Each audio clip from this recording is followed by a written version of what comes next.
ஹல்லேலூயா.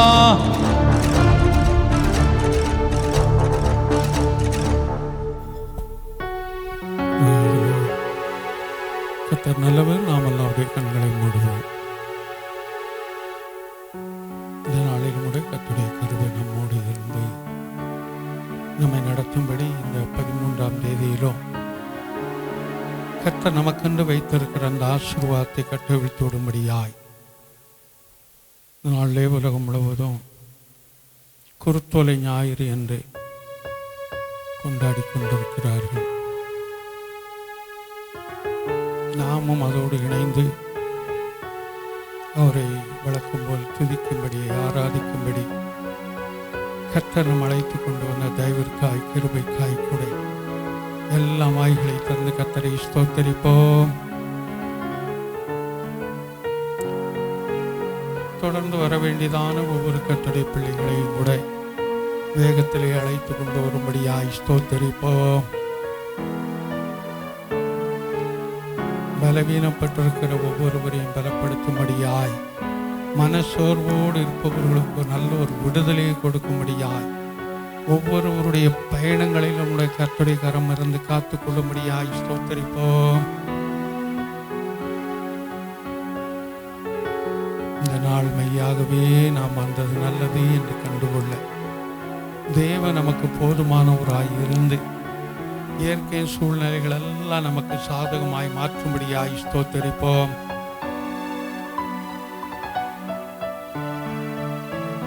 கர்த்தர் நல்லவர். ஏவப்பட்ட 2 கர்த்தருடைய பிள்ளைகள் இந்த ஆராதனைக்காய் சத்தத்தை உயர்த்தி ஜெபிக்கும்படி அன்போடு கேட்டுக்கொள்ளுகிறேன்.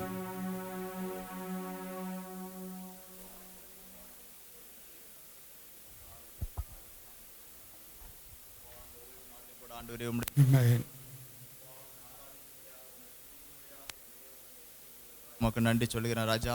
இயேசு ராஜாவே நன்றி. இந்த காலை வேளையிலும் கூட தேவனுடைய பிரசன்னத்தை அப்பா நாங்கள் உணர்கிற பிள்ளைகள் எங்களை மாற்றுங்க ஆண்டவரே. அப்பா எங்களை ஒவ்வொருவரையும் தகுதிப்படுத்துங்கப்பா. தகப்பனே உமக்கு ஸ்தோத்திரம் ஆண்டவரே. அப்பா அந்த அம்மையன் ஆண்டவரே அப்பா எங்கள் மத்தியில் இறங்கி கிரியை செய்யும்படியாக கூட செபிக்கிறோம் ஆண்டவரே.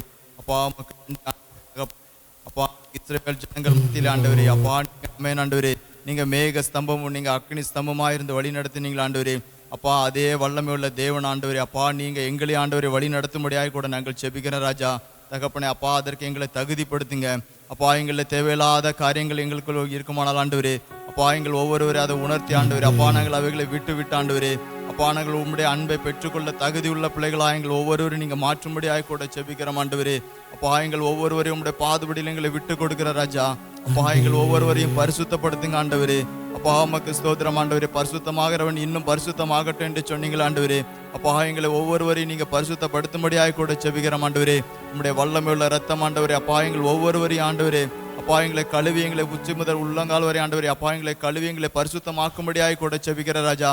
அப்பா அந்த ஆராதனைக்கு வர வந்து கொண்டிருக்கிற ஒவ்வொரு பிள்ளைகள் ஆண்டவரே அப்பா நீங்க சீக்கிரத்துல கொண்டு வந்து சேர்க்கும்படியாக கூட செபிக்கிறோம். அப்பா அந்த வார்த்தையை கொண்டு எங்களோடு பேசுங்க அப்பா. உமக்கு நன்றி ஆண்டவரே. அப்பா அந்த வார்த்தைகள் ஆண்டவரே எங்கள் ஒவ்வொருவரையும் பலப்படுத்தும்படியாக கூட செபிக்கிறோம் ஆண்டவரே. தகப்பனே உமக்கு ஸ்தோத்திரம். அந்த வார்த்தைகள் ஆண்டவரே அப்பா எங்களுக்குள்ளாய் ஆண்டவரே 30, 60, 100 பலன் கொடுக்க தேவன் நீங்க கிருபை செய்யும்படியாக கூட செபிக்கிறோம். தகப்பனே உமக்கு ஸ்தோத்திரம் ஆண்டவரே. உமக்கென்று ஆண்டவரே நாங்கள் நேரங்களையும் காலங்களையும் கொடுக்கிற பிள்ளைகளாக எங்களை மாற்றுங்க, தகுதிப்படுத்துங்க.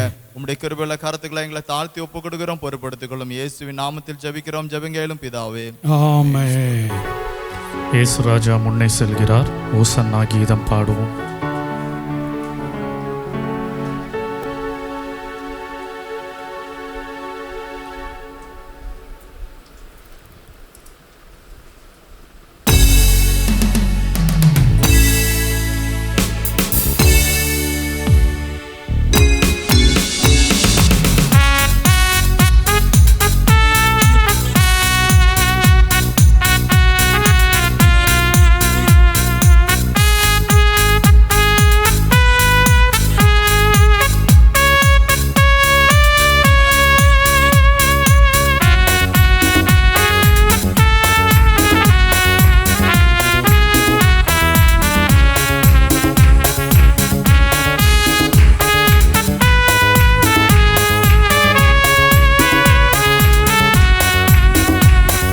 அல்லேலூயா துதி மகிமை என்றும் அல்லேலூயா துதி மகிமை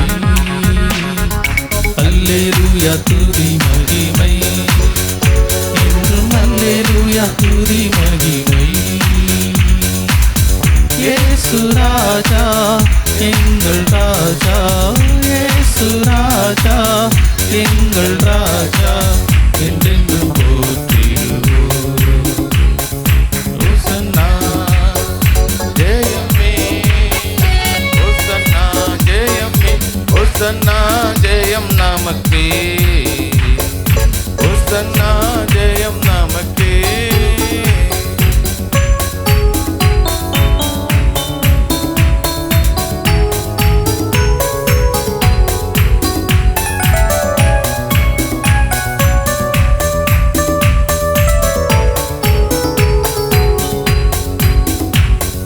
துன்பங்கள் சூழ்ந்து வந்தாலும் தொல்லை கஷ்டங்கள் தேடி வந்தாலும் துன்பங்கள் சூழ்ந்து வந்தாலும் தொல்லை கஷ்டங்கள் தேடி வந்தாலும் பயமும் இல்லை கலக்கமில்லை பயமும் இல்லை கலக்கமில்லை கர்த்தர் உடனே ஓசன்னா ஜெயமே ஓசன்னா ஜெயமே ஓசன்னா ஜெயம் நமக்கே ஓசன்னா ஜெயம் நமக்கே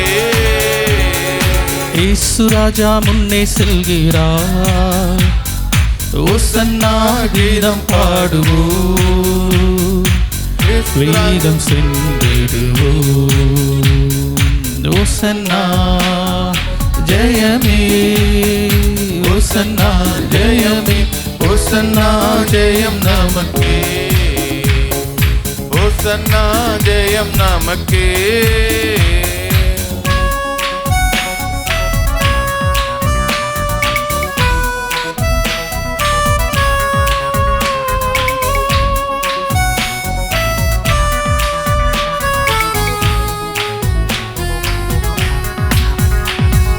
துன்பங்கள் சூழ்ந்து வந்தாலும்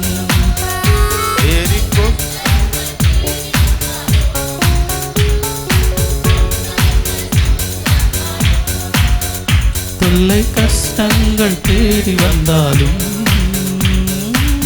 பயமும் இல்லை கலக்கமில்லை பயமும் இல்லை கலக்கமில்லை மீட்பர் நம்முடனே ஓசன்னா ஜெயமே ஓசன்னா ஜெயமே ஓசன்னா ஜெயம் நமக்கே ஓசன்னா ஜெயம் நமக்கே இயேசு ராஜா முன்னே செல்கிறார் ஓசன்னா கீதம் பாடுவோம் இயேசு ராஜா முன்னே செல்கிறார் ஓசன்னா கீதம் பாடுவோம் வேகம் சென்றிடுவோம் ஓசன்னா ஜெயமே ஓசன்னா ஜெயமே ஓசன்னா ஜெயம் நமக்கே ஓசன்னா ஜெயம் நமக்கே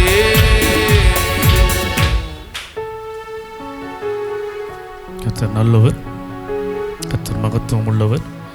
இன்னைக்கு அநேக இடத்துல இந்த குருத்தோலை ஞாயிறு ஒரு விமர்சையாக கொண்டாடி கொண்டு இருக்கிற ஒரு நாள்.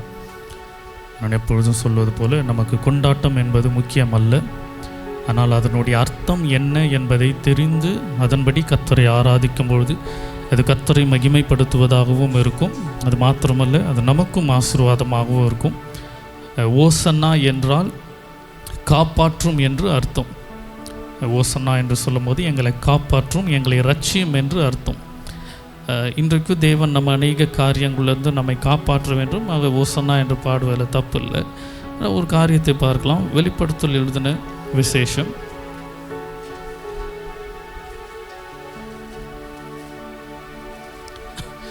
7வது அதிகாரம்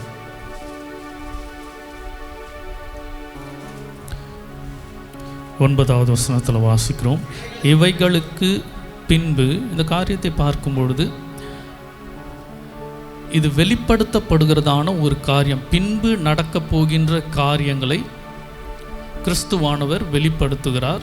அதில் பார்க்கதான், இவைகளுக்கு பின்பு நான் பார்த்தபோது இதோ சகல ஜாதிகளிலும் கோத்திரங்களிலும் ஜனங்களிலும் பாஷைக்காரர்களும் இருந்து வந்ததும் ஒருவரும் எண்ணக்கூடாததுமான திரளான கூட்டமாகிய ஜனங்கள். இதில் வாசிக்கிறோம், சகல ஜாதிகளும், எல்லா இடத்திலிருந்தும் சகல பாஷை பேசுகிறவர்களும் எல்லா இடத்துலையும் வந்து எண்ணக்கூடாததுமான, எவ்வளவு ஜனங்கள் இருக்காங்கன்னு எண்ணக்கூடாது, அவ்வளவு திரளான ஜனங்கள் வெள்ளை அங்கிகளை தரித்து தங்கள் கைகளிலே குருத்தோலையை பிடித்து, வெள்ளை அங்கியை தரித்து, வாசிக்கிறோம் வேதத்தில் எழுதப்பட்டுகிற எல்லா காரியங்களும் அர்த்தம் மிகுந்தவை. அதை வாசிக்கிறோம், வெள்ளை அங்கியை தரித்து தங்கள் கைகளிலே குருத்தோலைகளை பிடித்து சிங்காசனத்திற்கு முன்பாகவும் ஆட்டுக்குட்டியானவருக்கு முன்பாகவும் நிற்க கண்டேன். பூமியில் குருத்தோலைகளை பிடித்து கொண்டு நம்ம மகிழ்ச்சிக்காக நம்ம சந்தோஷத்திற்காக ஒரு கொண்டாட்டமாக ஊர்வலம் செல்வது பெரிதல்ல. நான் இன்னும் தெளிவாய் சொல்ல போனோன்னா, இன்றைக்கு விமர்சையாக கொண்டாடுகிற நாள் எந்த நாள் என்றால் இயேசுவானவர் கண்ணீர் விட்டதான ஒரு நாள். நம்ம அப்படியே எடுத்துக்கொள்ளலாம். ஜனங்கள் சந்தோஷமாக இருந்தாங்க, ஆனால் இயேசுவானவர் சந்தோஷமாக இல்லை, அவர் கண்ணீர் விட்ட நாள். அப்போ உண்மையான அர்த்தம் என்ன, சமாதானம் என்ன, வழி என்ன என்பதை அன்றும் ஜனங்கள் அறியலை, இன்றைக்கும் அநேக இடங்கள் அறியலை. இதில் தொடர்ந்து வாசிக்கும்போது, அவர்கள் மகா சத்தமிட்டு ரட்சிப்பின் மகிமை சிங்காசனத்தின் மேல் வீற்றிருக்கிற எங்கள் தேவனுக்கும் ஆட்டுக்குட்டியானவருக்கும் உண்டாவதாக என்று ஆர்ப்பரித்தார்கள். பூமியில் இருக்கும் பொழுது ஓசனா என்று சொல்லுகிறோம், மறுமையில் தேவனோடு இருக்கும் பொழுது ரட்சிப்பின் மகிமை என்று தேவனை புகழுகிறோம். அதில் தொடர்ந்து வாசிக்கிறோம், தூதர்கள் யாவரும் சிங்காசனத்துக்கு முன்பாகவும் அதெல்லாம் வாசிக்கிறோம். தொடர்ந்து வரும்போது, இவர்கள் ஆட்டுக்குட்டியானவருடைய இரத்தத்திலே அவர்களுடைய வஸ்திரங்களை தோய்த்து வெளுத்தவர்கள் என்று வாசிக்கிறோம். இப்போ தேவனுக்கு மகிமை செலுத்துவது நம்முடைய கடமை. சொன்னது போல் தேவனே காப்பாற்றும் உலக காரியத்திற்கு மாத்திரம் நோக்கி ஓடுவதல்ல, அது எப்படியும் அவர் தேவன் நடத்தக்கூடியவர், அதில் மாற்றம் இல்லை.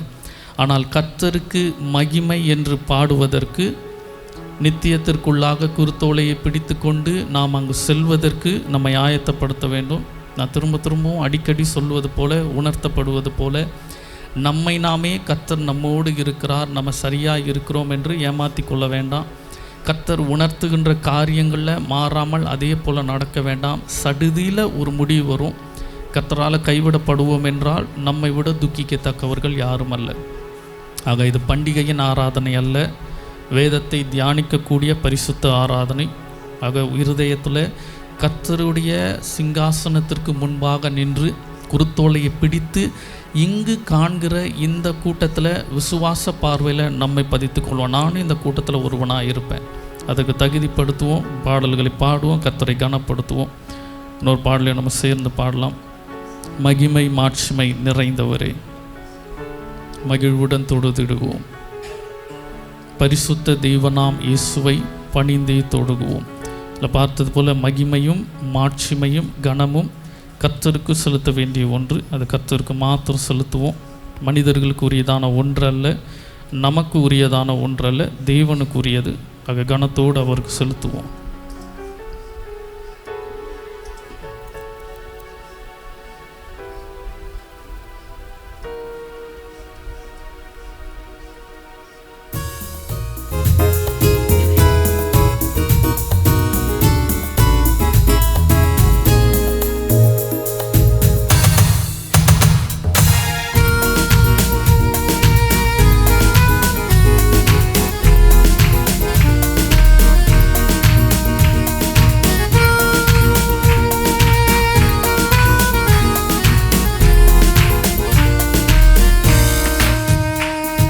மகிமை மாட்சிமை நிறைந்தவரே, மகிழ்வுடன் தொழுதிடுவோம்.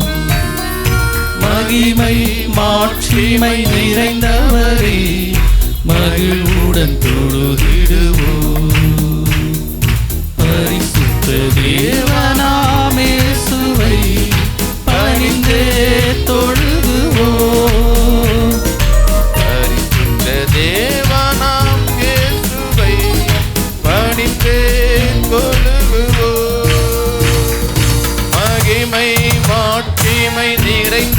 நிறைந்தவரே மகிழ்வுடன் தொழுதிடுவோம்.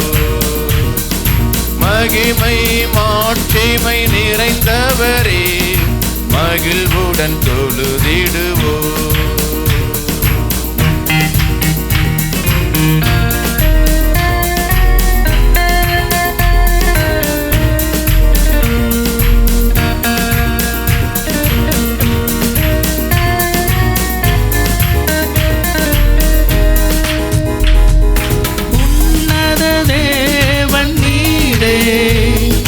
ஞானம் நிறைந்தவரே உன்னத தேவன் நீரே, ஞானம் நிறைந்தவரே முழங்கால் யாவுமே பாரில் முடங்கிடுதே, முழங்கால் யாவுமே பாரில் மடங்கிடுதே. உயர்ந்தவரே சிறந்தவரே என்றென்றும் தொழுதிடுவோம். உயர்ந்தவரே சிறந்தவரே என்றென்றும் தொழுதிடுவோம். மகிமை மாட்சிமை நிறைந்தவரே மகிழ்வுடன் தொழுதிடுவோம். மகிமை மாட்சிமை நிறைந்தவரே மகிழ்வுடன் தொழுதிடுவோம். எல்லாம் முழங்கால் படிடுவோம். பாரினில் முடங்கிய கர்த்தருக்கு முன்பாக சிங்காசனத்தில் வீற்றிருக்கிற தேவன் இப்போ நம்மோடு கூட இறங்கி வந்திருக்கிறவர். அவருக்கு முன்பாக முழங்கால் படியிட்டு கணம் மகிமை எல்லாம் கர்த்தருக்கு மாத்திரம்.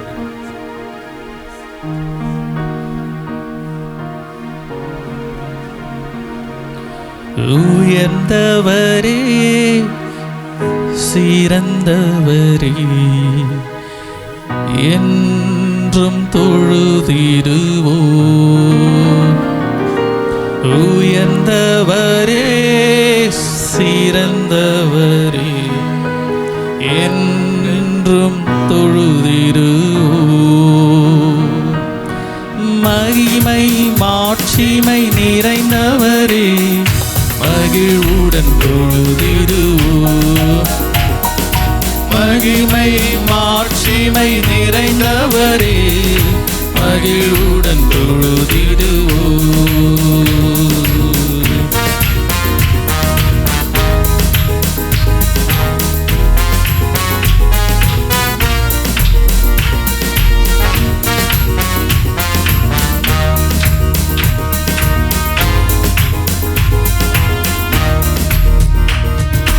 ஒருவரும் சேரா ஒளியில் வாசம் செய்பவரே, ஒருவரும் சேரா ஒளியில் வாசம் செய்பவரே, ஒளியினை தந்துமே இதயத்தில் வாசம் செய்யும். ஒளியினை தந்துமே இதயத்தில் வாசம் செய்யும். ஒளி நிறைவே அருள் நிறைவே என்றென்றும் தொழுதிடுவோம். ஒளி நிறைவே அருள் நிறைவே என்றென்றும் தொழுதிடுவோம். மகிமை மாட்சிமை நிறைந்தவரே மகிழ்வுடன் தொழுதிடுவோம். மகிமை மாட்சிமை நிறைந்தவரே மகிழ்வுடன் தொழுதிடுவோம்.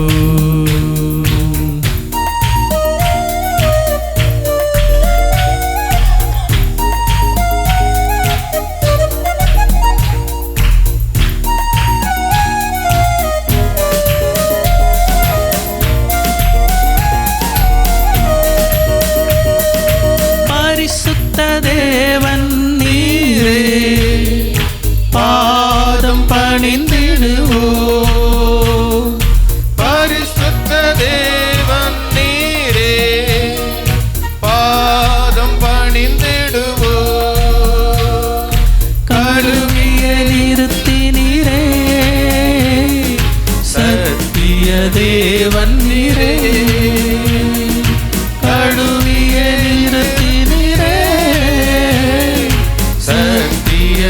தேவன் நீரே.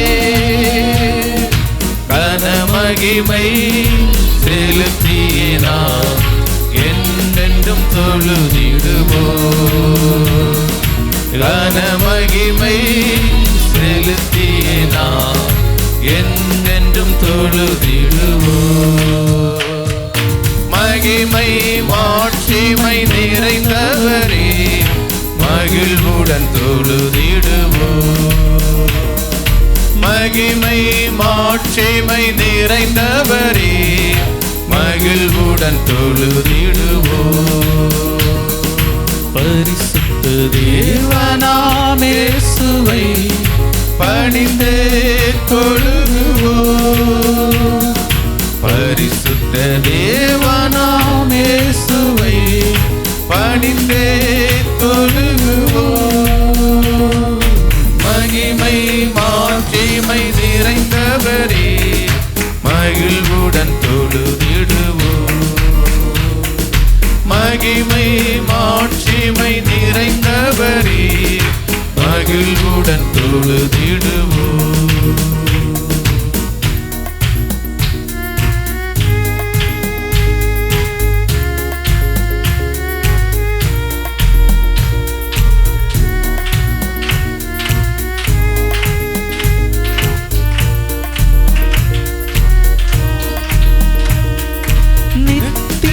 தேவன் நீரே ஞானம் நிறைந்தவரே. நித்திய தேவன் நீரே ஞானம் நிறைந்தவரே. அடைக்கலமானவரே அன்பு நிறைந்தவரே. அடைக்கலமானவரே அன்பு நிறைந்தவரே.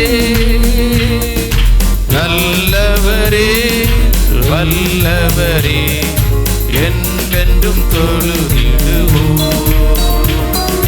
நல்லவரே வல்லவரே என்றென்றும் தொழுதிடுவோம்.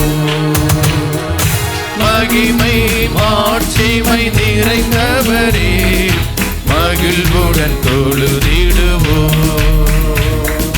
மகிமை மாட்சிமை நிறைந்தவரே மகிழ்வுடன் தொழுதிடுவோம்.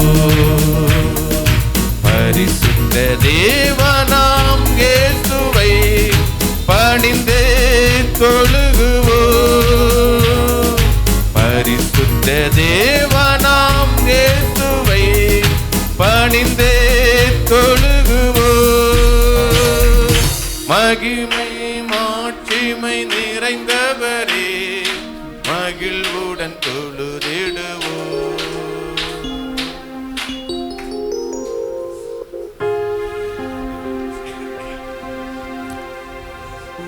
மகிமை கர்த்தருக்குண்டானவை.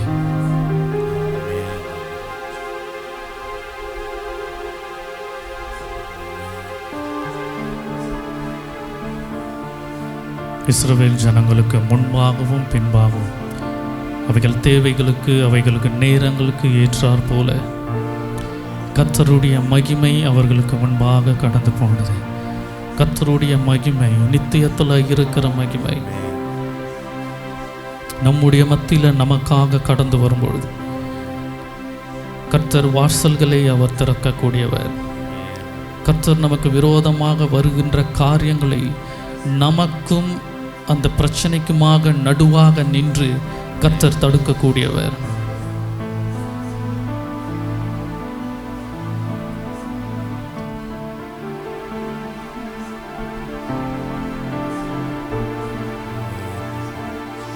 இருதயத்தில் இருந்து உண்மையாக கர்த்தாவே உம்முடைய மகிமையை இந்த நாளில் எங்கள் மீது பிரகாசிக்க பண்ணுங்க ஆண்டவரே.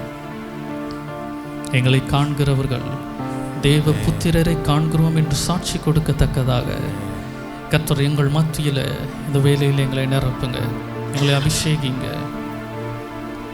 எங்களை அக்னி ஜுவாலையாய் தேவன் மாற்றுங்க ஆண்டவரே. அக்னியால் எங்களை அபிஷேகம் பண்ணுங்க. எங்களிடத்தில் இருக்கிற வேண்டாத பதர்களை எல்லாம் தேவன் தாமே எடுத்து போடுங்க ஆண்டவரே. உங்களுடைய கரங்களிலே எங்களை நாங்கள் முழுவதுமாக அர்ப்பணிக்கிறோம்.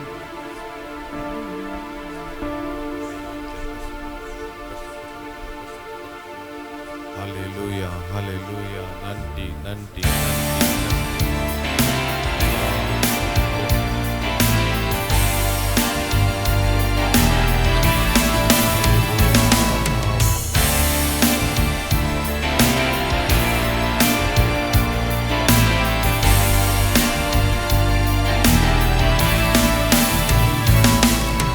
மகிமை, தேவ மகிமை, மகிமை, தேவ மகிமை, மகிமை, தேவ மகிமை, மகிமை, தேவ மகிமை. என் மேல் மகிமை இறங்கணுமே இன்னும் அதிகமா, என் மேல் மகிமை இறங்கணுமே, என் மேல் மகிமை இறங்கணுமே இன்னும் அதிகமா, என் மேல் மகிமை இறங்கணுமே. மகிமை, தேவ மகிமை, மகிமை, தேவ மகிமை, மகிமை, தேவ மகிமை, மகிமை, தேவ மகிமை.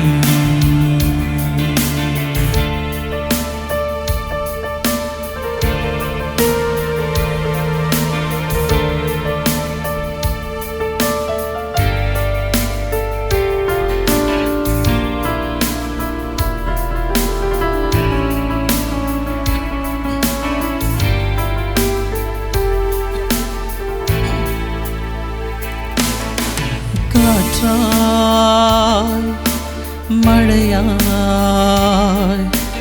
அக்கினியாய் என் மேல் இறங்கணுமே. ஓ காற்றாய், மழையாய், அக்கினியாய் என் மேல் இறங்கணுமே, என் மேல் மகிமை இறங்கணுமே இன்னும் அதிகமா, என் மேல் மகிமை இறங்கணுமே,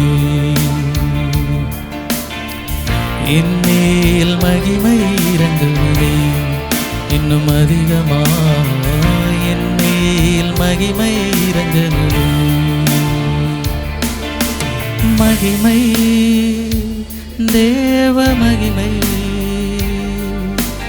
மகிமை, தேவ மகிமை, மகிமை, தேவ மகிமை, மகிமை, தேவ மகிமை.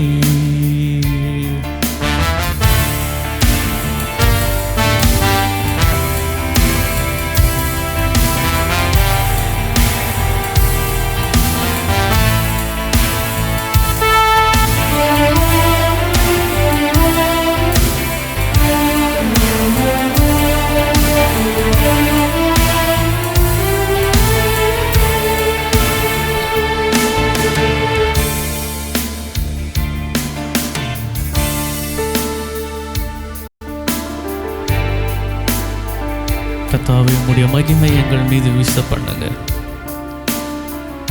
உம்முடைய மகிமை எங்கள் மீது இறக்குங்க ஆண்டவரே. உம்முடைய பிரசன்னத்தை எங்கள் இருதயத்திலே உணர செய்யுங்க ஆண்டவரே.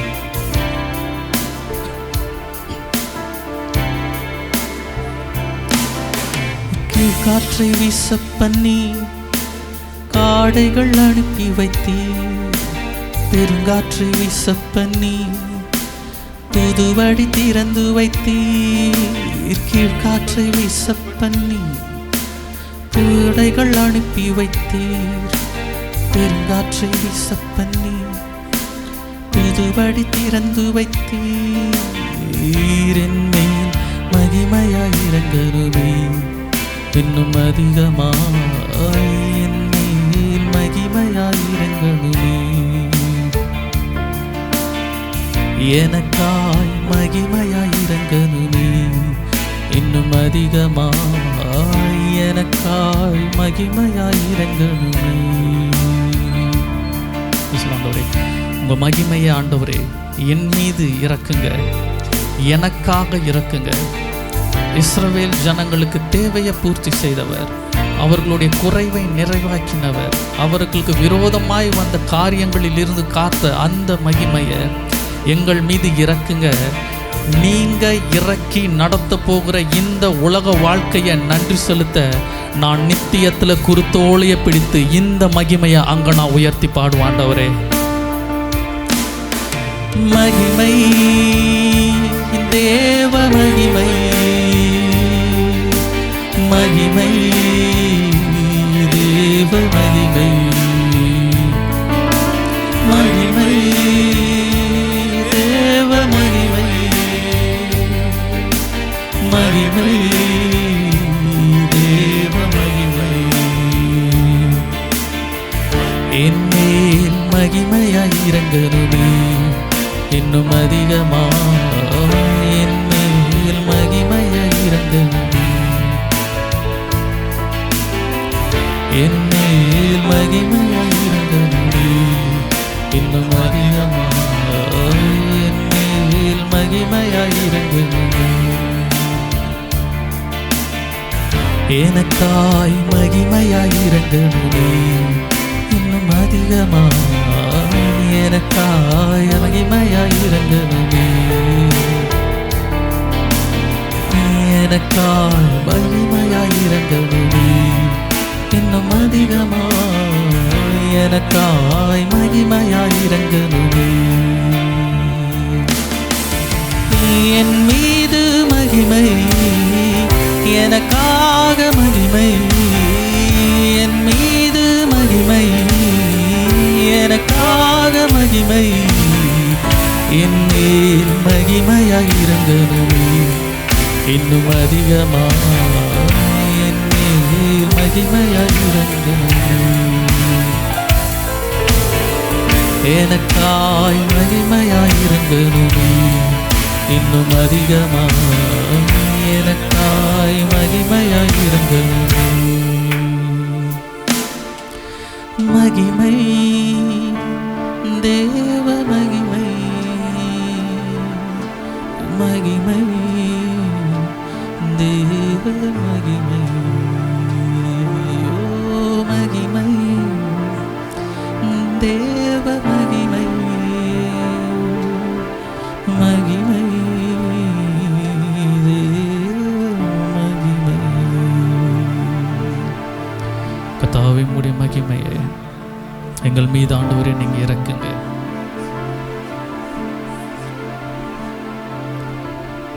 எங்களுக்காக ஆண்டவரே உம்முடைய மகிமையை நீங்க இறக்குங்க ஆண்டவரே. இஸ்ரவேல் ஜனங்களுக்கு ஆண்டவரே அநேக காரியத்தில் அவர்களை மகிமையாய் நடத்தின தேவன், எங்களையும் அதே போல் ஆண்டவரே மகிமையிற்குள்ளாக எங்களை தேவன் நடத்தி கொண்டு போங்க ஆண்டவரே. எங்களை இது நாள் வரைக்கும் கர்த்தர் எங்களை காப்பாற்றி இருக்கிறீங்க, இது நாள் வரைக்கும் தேவன் எங்களை நடத்தி இருக்கிறீங்க. அந்த காரியங்களை நாங்கள் மறந்து போகவில்லை, அந்த காரியங்களை ஆண்டவரே நாங்கள் நினைவு கூறுகிறோம் ஆண்டவரே. எல்லா துதியும் கனமும் மகிமையும் பரிசுத்தமாயிருக்கிற தேவன் உங்களுக்கே நாங்கள் செலுத்துகிறோம் ஆண்டவரே.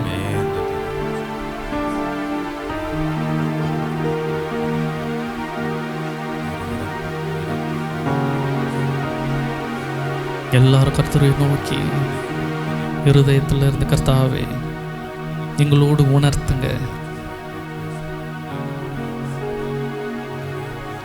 இன்றைக்கு ஒருவேளை கொண்டாட்டத்திற்குள்ளாக நாங்கள் கடந்து போக விரும்பலை, எங்கள் மகிழ்ச்சிக்காக நாங்கள் காரியங்களை செய்ய விரும்பலை.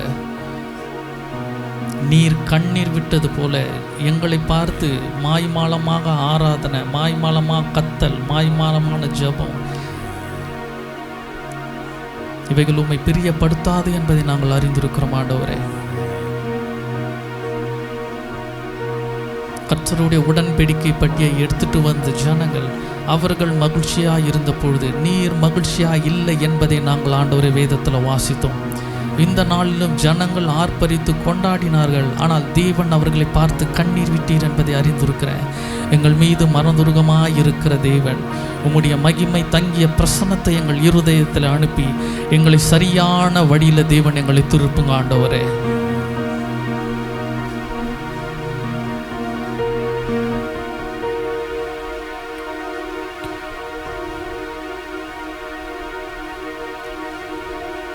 உமக்கு மகிமை தருகிறோம், உம்மில் தான் மகிழ்ச்சி அடைகிறோம். உமக்கு மகிமை தருகிறோம், உம்மில் தான் மகிழ்ச்சி அடைகிறோம். அல்லேலூயா.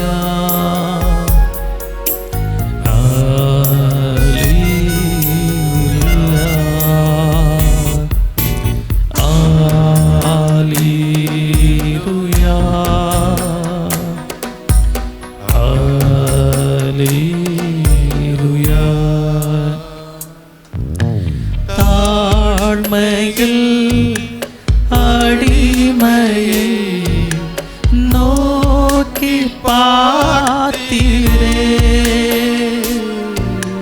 தாழ்மையில் அடிமையை நோக்கி பார்த்தீரே, உயர்த்தி மகிழ்ந்தீரே, ஒரு கோடி ஸ்தோத்திரமே.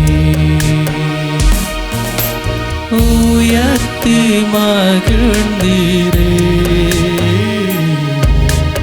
ஒரு கோடி ஸ்தோத்திரமே. உமக்கு மகிமை தருகிறோம், உம்மில் தான் மகிழ்ச்சி அடைகிறோம். உமக்கு மகிமை தருகிறோம், உம்மில் தான் மகிழ்ச்சி அடைகிறோம்.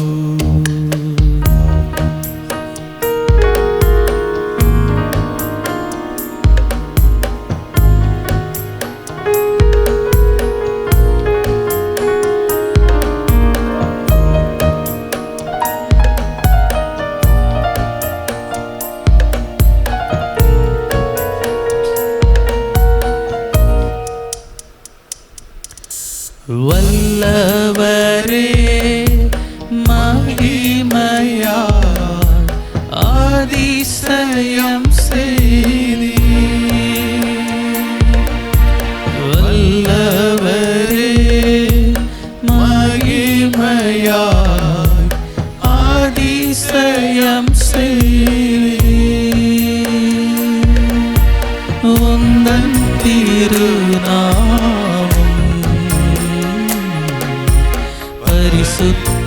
பரிசுத்தமானது, உந்தன் திருநாமம் பரிசுத்தமானது.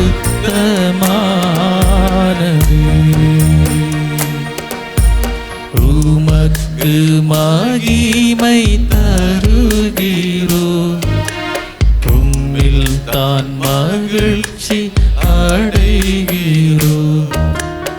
உமக்கு மகிமை தருகிறோம், உம்மில் தான் மகிழ்ச்சி அடைகிறோம். எத்தனை பேர் சொல்ல முடியும்? கர்த்தர் இந்த மாதத்துல அவர் கொடுத்த வாக்கு தத்தத்தை எனக்கு நிறைவேற்ற அவர் ஏற்கனவே ஆரம்பித்து விட்டார். நான் கர்த்தருக்காக செய்கிற செயலுக்கு அவர் பலனை கொடுக்க ஆரம்பித்து விட்டார். எனக்கு விரோதமாக எனக்கு விருப்பமில்லாத காரியங்களிலிருந்து கர்த்தர் என்னை விலக்கி காத்து இந்த இடத்துல நிற்க வைத்திருக்கிறார். கர்த்தர் இன்னும் அநேக அற்புதங்களை இந்த வாரத்தில் அவர் செய்ய போகிறார். அதில் மாற்றமே இல்லை. ஆண்டவர் என் கிரியையை உங்களுக்கு கொடுப்பாண்டவரே, நீ செய்த நன்மைகளை நினைத்த ஆண்டவரே நான் பாடுறேன்.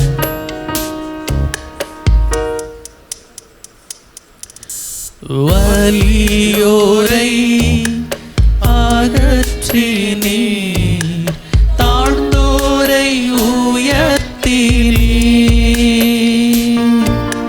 வலியோரை அகற்றி நீர் தாழ்ந்தோரை உயர்த்தினீர்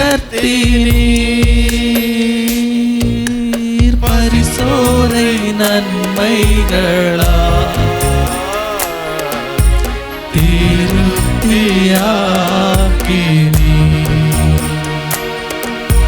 பசித்தோரை நன்மைகளா திருப்தியாக்கினீ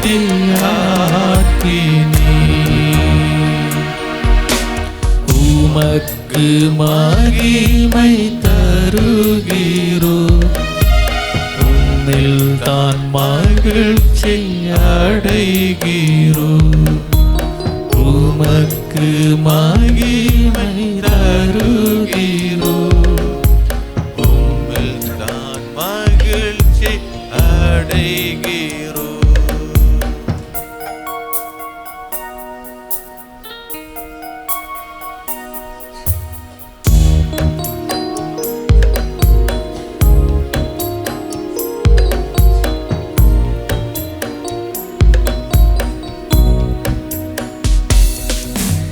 கண்மலையின் வேடிப்பில் வைத்து கரத்தால் மூடுகிறீர்.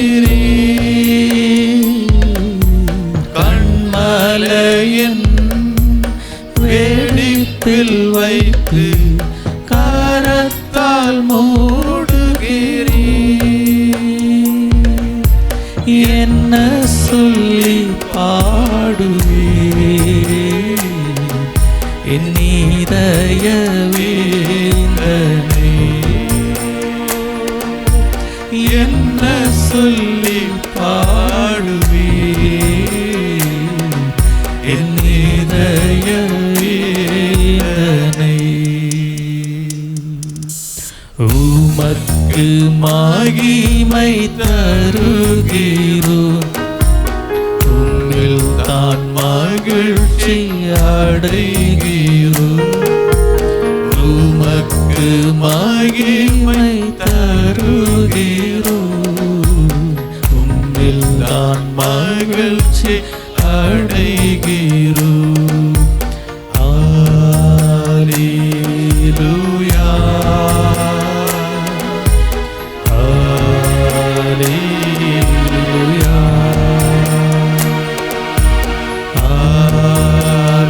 ஹல்லேலூயா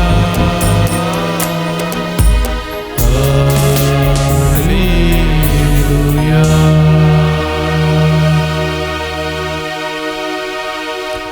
எங்கள் பரலோக தேவனே, உம்முடைய மகிமை எங்கள் மீது பிரகாசிக்க பண்ணுங்க, எங்கள் இருதயத்தில் தாங்க. நாங்கள் பாடினது போல உம்முடைய மகிமையை ஆண்டவரே எங்கள் மீது இறக்குங்க. எங்களுக்காக உம்முடைய மகிமை இறங்கி வரட்டும். இந்த ஆராதனையில் இருக்கிறதுன மீதியான வேத வாசிப்பு, தியானங்கள், ஜெபம், காணிக்கை எல்லா காரியத்தையும் உங்களுடைய கரங்களில் ஒப்புக் கொடுக்குறோம். தேவன் பரிசுத்தப்படுத்துங்க, ஆசீர்வதிங்க. இயேசுவின் நாமத்தில் ஜெபிக்கிறோம் எங்கள் ஜீவனுள்ள நல்ல பிதாவே, ஆமென். கர்த்தர் நல்லவர். தொடர்ந்து இந்த 9வது முறையாக 54வது சங்கீதத்தை வாசிக்க கர்த்தர் நமக்கு கிருபை செய்திருக்கிறார். அல்லேலூயா. கர்த்தர் நல்லவர். தொடர்ந்து இது ஒரு விசுவாசத்தோடு ஜெபித்தால் விடுதலை கிடைக்கும் என்ற ஒரு தலைப்பில் சொல்லப்பட்டதான ஒரு சங்கீதம். அதாவது விசுவாசத்தோடு இருந்து அவர்கள் ஜெபிக்கும்போது ஒரு விடுதலையை சுதந்திரித்து கொள்ள முடியும் என்று சொல்லி அது அந்த பிராக்கெட்டில் போட்ட பகுதியை வாசிப்போம்.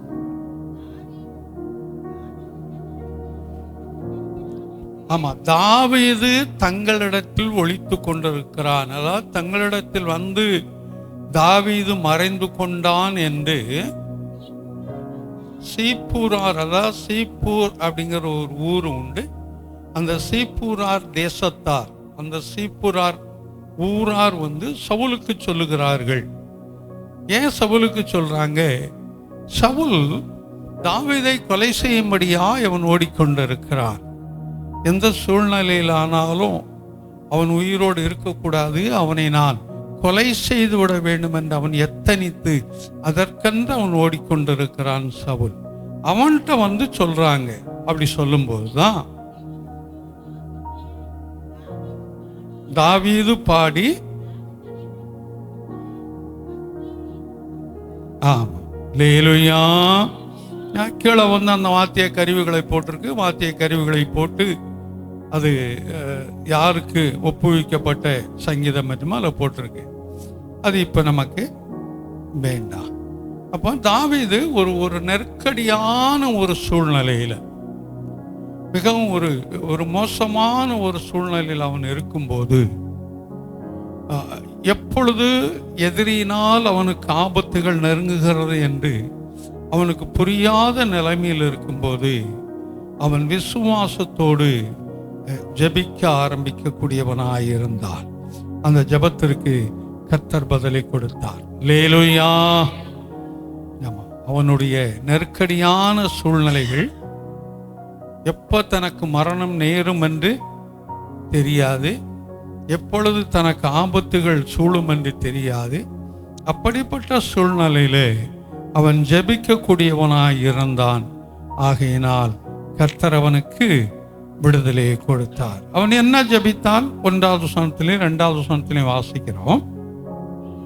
தேவனே, உமது நாமத்து நிமித்தம் என்னை ரட்சித்து உமது வல்லமையினால் எனக்கு. முதலாவது இவன் இங்க ஜெபிக்கக்கூடிய ஒரு ஜெபம் என்னமாய் இருக்கிறது? உமது நாமத்து நிமித்தம் என்னை ரட்சித்து. ஆமா, எனக்கு ரட்சித்துன்னு அவன் பொதுவா போடல. உம்முடைய நாமத்தினால, உம்முடைய பேரால் எனக்கு ஒரு விடுதலையை கொடுங்க, ஒரு ரட்சிப்பை கொடுங்க அப்படின்னு சொல்லிட்டு, உமது வல்லமையினால் எனக்கு நியாயம் செய்யும். நீர் வல்லமை உள்ளவர் என்பதை நான் அறிந்திருக்கிறேன். நீர் வல்லமை உள்ளவர் என்பதை நான் புரிந்திருக்கிறேன். ஆகையினால் எனக்கு உம்முடைய வல்லமை நிமித்தம் நியாயம் செய்யும் என்று சொல்லி அவன் ஜெபிக்கக்கூடியவனாயிருந்தான். தொடர்ந்து வரும்போது, தேவனே, என் விண்ணப்பத்தை கேட்டு என் வாயின் வார்த்தைகளுக்கு செவி கொடும். அவன் அருமையா அந்த ஜெபத்திலே சொல்றான். தேவனே, என் விண்ணப்பத்தை கேளுங்க. முதலாவது நான் உமக்கு விண்ணப்பம் செய்கிறேன். ஏன்னா விண்ணப்பம் என்றால் வேறு, ஜெபம் என்றால் வேறு என்பதை குறித்து நாம் ஏற்கனவே பார்த்திருக்கிறோம். அது எத்தனை பேருக்கு ஞாபகம் இருக்கும் என்று தெரியாது.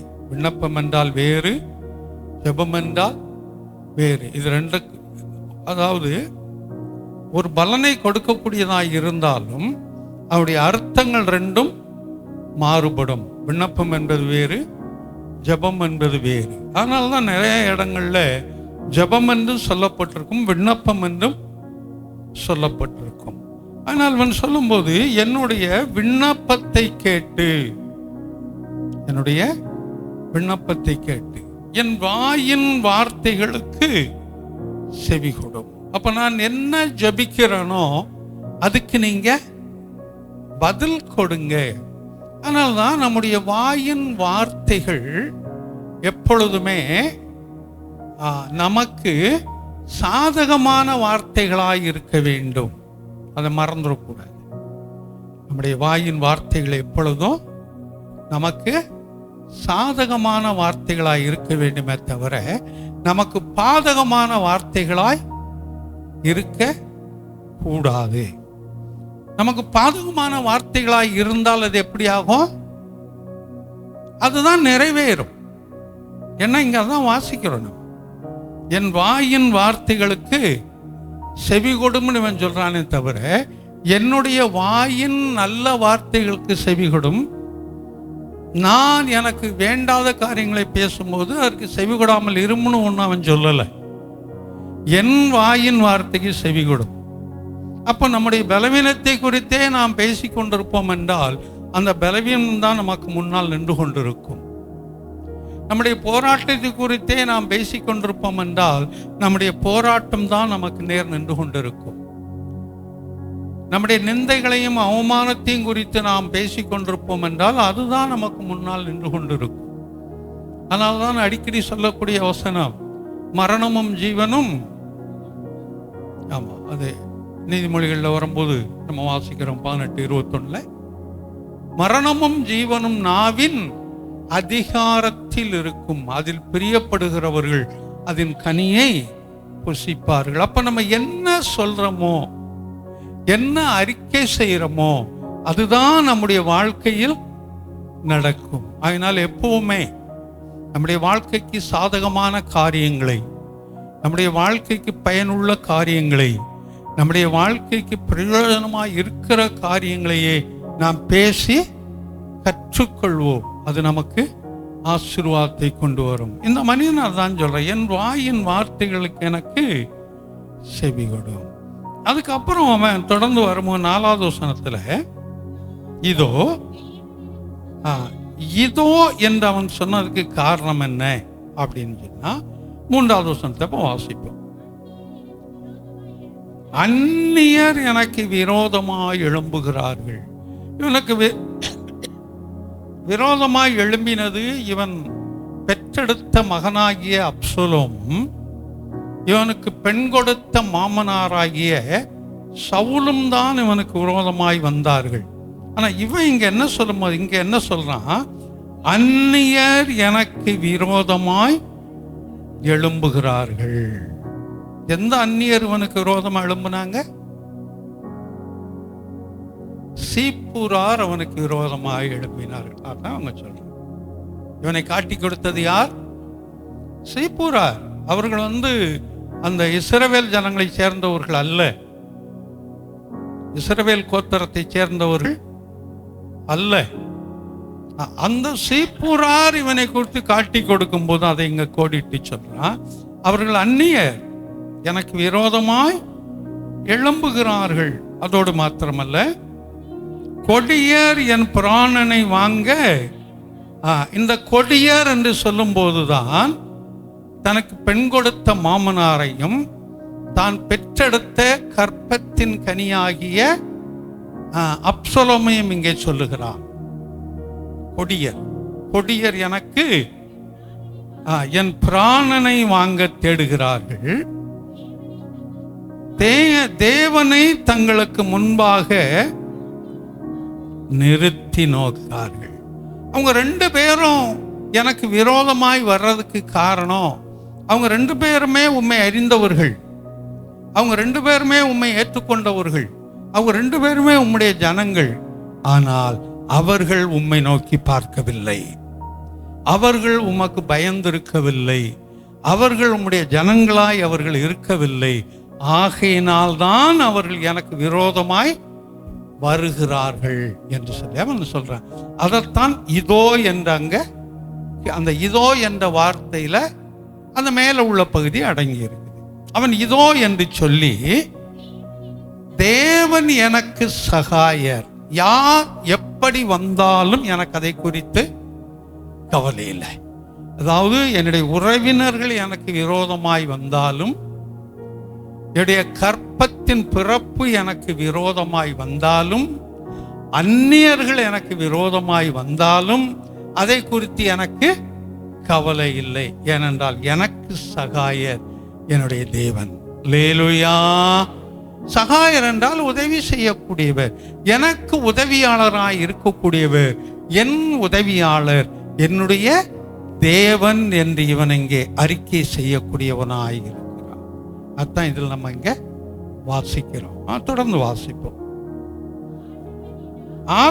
ஆண்டவர் என் ஆத்துமாவை ஆதரிக்கிறவர்களோடே இருக்கிறார். ஆமா, ஒரு பக்கம் அவர் எனக்கு உதவியாளர், அதோடு மாத்திரமல்ல, எனக்கு யாரு உதவியா இருக்கிறாங்களோ அவங்களுக்கு அவர் உதவியா இருக்கிறார். அல்லேலூயா. அதனால்தான் யோபு தன் சிநேகிதர்களுக்காய் அவன் வேண்டுதல் செய்த போது அவனுடைய சிறையிருப்பை கர்த்தர் மாற்றினார். இதில் நிறைய காரியங்கள் எப்படியே சொல்லி கொண்டு போறோம். ஆனால் இவனுக்கு ஏற்பட்ட எல்லா பலவீனத்து நிமித்தமும், இவனுக்கு ஏற்பட்ட மகா சூழ்ச்சியான ஆபத்தான நிலைமைகளிலும் அவன் கர்த்தரை நோக்கி ஜெபிக்கக்கூடியவனாய் இருந்தான். கர்த்தர் அவனுக்கு விடுதலையை கொடுத்தார். நாம் கற்றுக்கொள்ளக்கூடிய பாடம் இதுதான். கர்த்தர் நல்லவர். தொடர்ந்து நாம் அந்த அறிவிப்புகளை பார்த்து நாம் கடந்து போவோம். தொடர்ந்து இன்றைக்கு மாலையில் சாட்சியின் கூட்டம் இருக்கும். அது 6:30 மணிக்கு வரக்கூடிய பிள்ளைகள் வந்து கர்த்தர் செய்த நன்மைகளை சாட்சியாய் சொல்லி கடந்து போகும்படி அன்போடு கூட கேட்டுக்கொள்ளுகிறேன். அதோடு மாத்திரமல்ல, புதன்கிழமை மாலையில் எங்கள் ஜெபம் இருக்கும். அதில் சோரி மலையம்மாள் இமைமாள் தான் வந்து கலந்து கொள்கிறாங்க. நான் நின்று அதை நடத்துகிறேன். வழக்கம் போல பாடல்களை பாடி வேதத்தை தியானித்து அநேக காரியங்களுக்கு ஜெபித்து அதை முடிக்கிறோம். வரக்கூடியவர்கள் வந்து கலந்து கொள்ளுங்கள். அது உங்களுக்கும் உங்கள் குடும்ப வாழ்க்கைக்கும் குடும்ப ஆசீர்வாதத்திற்கும் ஊழியங்களுக்கும் அது பயனுள்ளதாகவே இருக்கும். கர்த்தர் நல்லவர். தொடர்ந்து 14, அதாவது நாளைய தினம் தம்பி ஜான்கிட்ட அந்த வேலை செய்கிற தம்பி Suresh KK district, Kanniyakumari district உள்ள சோபா சுரேசனமா சொல்லுவாங்க. அது அவங்க பாஸ். அந்த மாவுடைய பிறந்த நாள். ஜபித்து கொள்ளுங்கள். ஆமாம், பார்க்கும்போதெல்லாம் சபைக்கு வாரேன் அப்படின்னு தம்பி சொல்லுவார். நான் வர்றதில்லை. அந்த தம்பி சுரேஷ்கா ஜபித்து கொள்ளுங்கள். அந்த மாவுடைய பிறந்த நாளாக இருக்கிறது. 17ஆம் தேதி தம்பி அதிசயத்திற்காக ஜபித்து கொள்ளுங்கள். அந்த மகனுடைய பிறந்த நாளாக இருக்கிறது. வியாழக்கிழமை அங்கு பரணிப்புத்தூரில் அந்த வீட்டு ஜெபம் இருக்கும். வரக்கூடியவர்கள் அங்கே வந்து கலந்து கொள்ளும்படி அன்போடு கூட கேட்டுக்கொள்ளுகிறேன். அதோடு நாளைய தினம் தம்பி ஜானுடைய வீட்டு ஜெபம் இருக்கும். அந்த வீட்டு ஜெபம் ஒரு ஸ்தோத்திர கூட்டமாக இருக்கும். காரணம் என்றால், அவர்களுக்கு அந்த வீடு கட்டினதிலிருந்து ஒரு கேஸ் பிரச்சனை இருந்துச்சுன்னு தெரியும். அதற்காக சபையில் ஜெபித்திருக்கிறோம். தனிப்பட்ட இதிலும் ஜெபித்திருப்பீர்கள். அதில் கர்த்தர் அந்த கேஸுக்கும் இவர்களுக்கும் சம்பந்தம் இல்லை என்று சொல்லி கோர்ட் அவர்களை விடுவித்திருக்கிறது.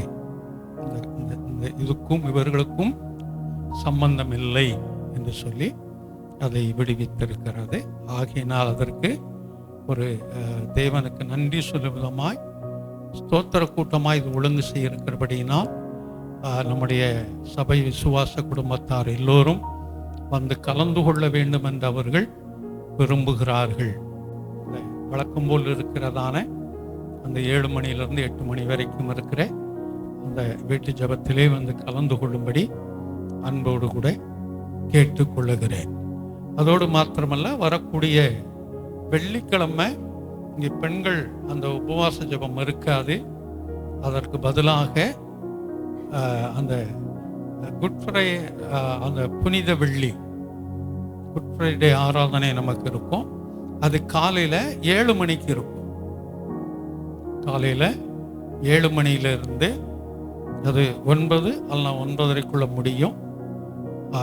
ஏன்னா இதை முடித்து கூட பக்கத்தில் அந்த 10:30 அது ஆரம்பிக்கும். ஆகையினால் அந்த குட் ஃப்ரைடே ஆராதனை வெள்ளிக்கிழமை இயேசுவை சிலுவையில் அந்த அறைந்த தினம் என்று வழிபடுறதுனால அந்த நாட்களில் வந்து காலையில் 7 மணிக்கு கலந்து கொள்ளும்படி அன்போடு கூட கேட்டுக்கொள்ளுகிறேன். கர்த்தர் நல்லவர். அந்த 7 வார்த்தைக்குள்ள காரியங்களுக்கு பெயர் கொடுத்தவர்கள், அதற்கென்று நீங்கள் நேரத்தை ஒதுக்கி அதை தியானியுங்கள். இந்த 7 வார்த்தைகளை சிஸ்டர் எடுக்கும்போது என்றைக்கு பெயர் கொடுக்கிறார்களோ அந்த நாளில் இருந்து அவங்க படுக்கிறதுக்கு மணி 12-1 ஆகும். எதுவாவது ஒன்று அவர்கள் வாசித்து கொண்டிருப்பாங்க. புக்குகளை வாசிப்பாங்க, பைபிளை வாசிப்பாங்க. அது ஒரு சரி.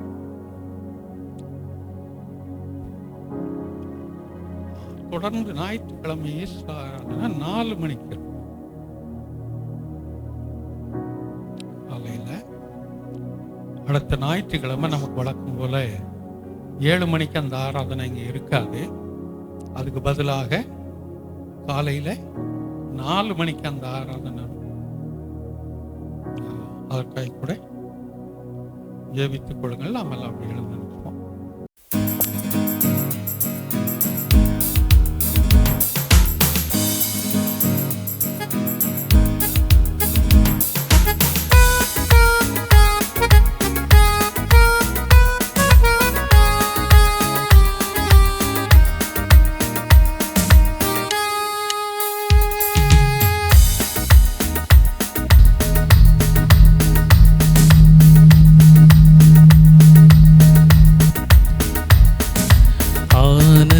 கீதங்கள் பாடிடுவோம், ஆண்டவர் இயேசுவை போற்றிடுவோம்.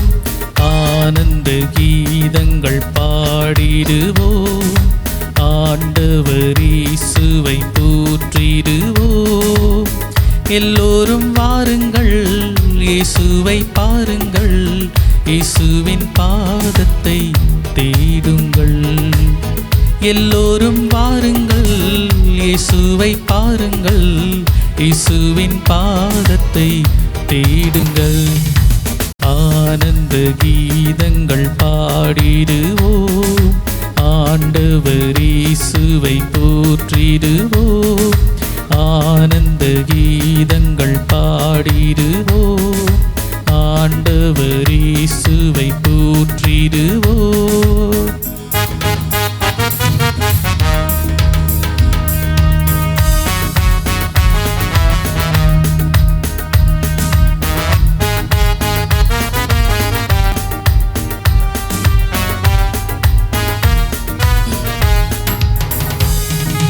காலை தோறும் கர்த்தர் நம்மோடு பேசுவார், கண்ணுறக்கம் இன்றி நித்தம் நடத்துவார். காலை தோறும் கர்த்தர் நம்மோடு பேசுவார், கண்ணுறக்கம் இன்றி நித்தம் நடத்துவார். காலையில் கர்த்தரை தேடுவோம், கடைசி வரை நம்மை நடத்திடுவார். காலையில் கர்த்தரை தேடுவோம், கடைசி வரை நம்மை நடத்திடுவார். எல்லோரும் பாடுங்கள், இயேசுவை காணுங்கள், இயேசுவின் பாதத்தை போற்றுங்கள். ஆனந்த கீதங்கள் பாடிடுவோம், ஆண்டவர் இயேசுவை போற்றிடுவோம். ஆனந்த கீதங்கள் பாடிடுவோம், ஆண்டவர் இயேசுவை போற்றிடுவோம்.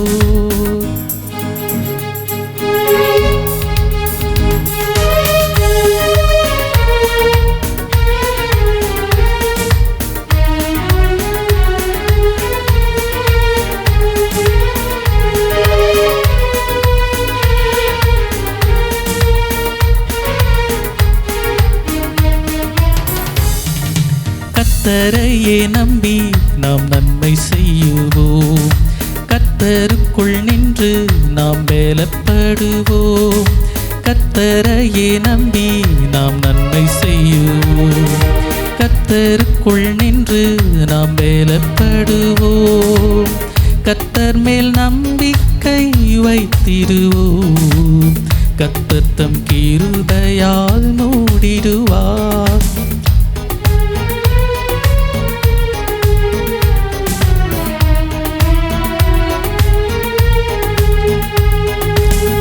எல்லோரும் வாருங்கள், இயேசுவை பாருங்கள், இயேசுவின் பாதத்தை தேடுங்கள். எல்லோரும் வாருங்கள், இயேசுவை பாருங்கள், இயேசுவின் பாதத்தை தேடுங்கள். ஆனந்த கீதங்கள் பாடிடுவோம், ஆண்டவர் இயேசுவை போற்றிடுவோம். ஆனந்த கீதங்கள் பாடிடுவோம், ஆண்டவர் இயேசுவை போற்றிடுவோம். எல்லோரும் வாருங்கள், இயேசுவை பாருங்கள், இயேசுவின் பாதத்தை தேடுங்கள். எல்லோரும் வாருங்கள், இயேசுவை பாருங்கள், இயேசுவின் பாதத்தை தேடுங்கள்.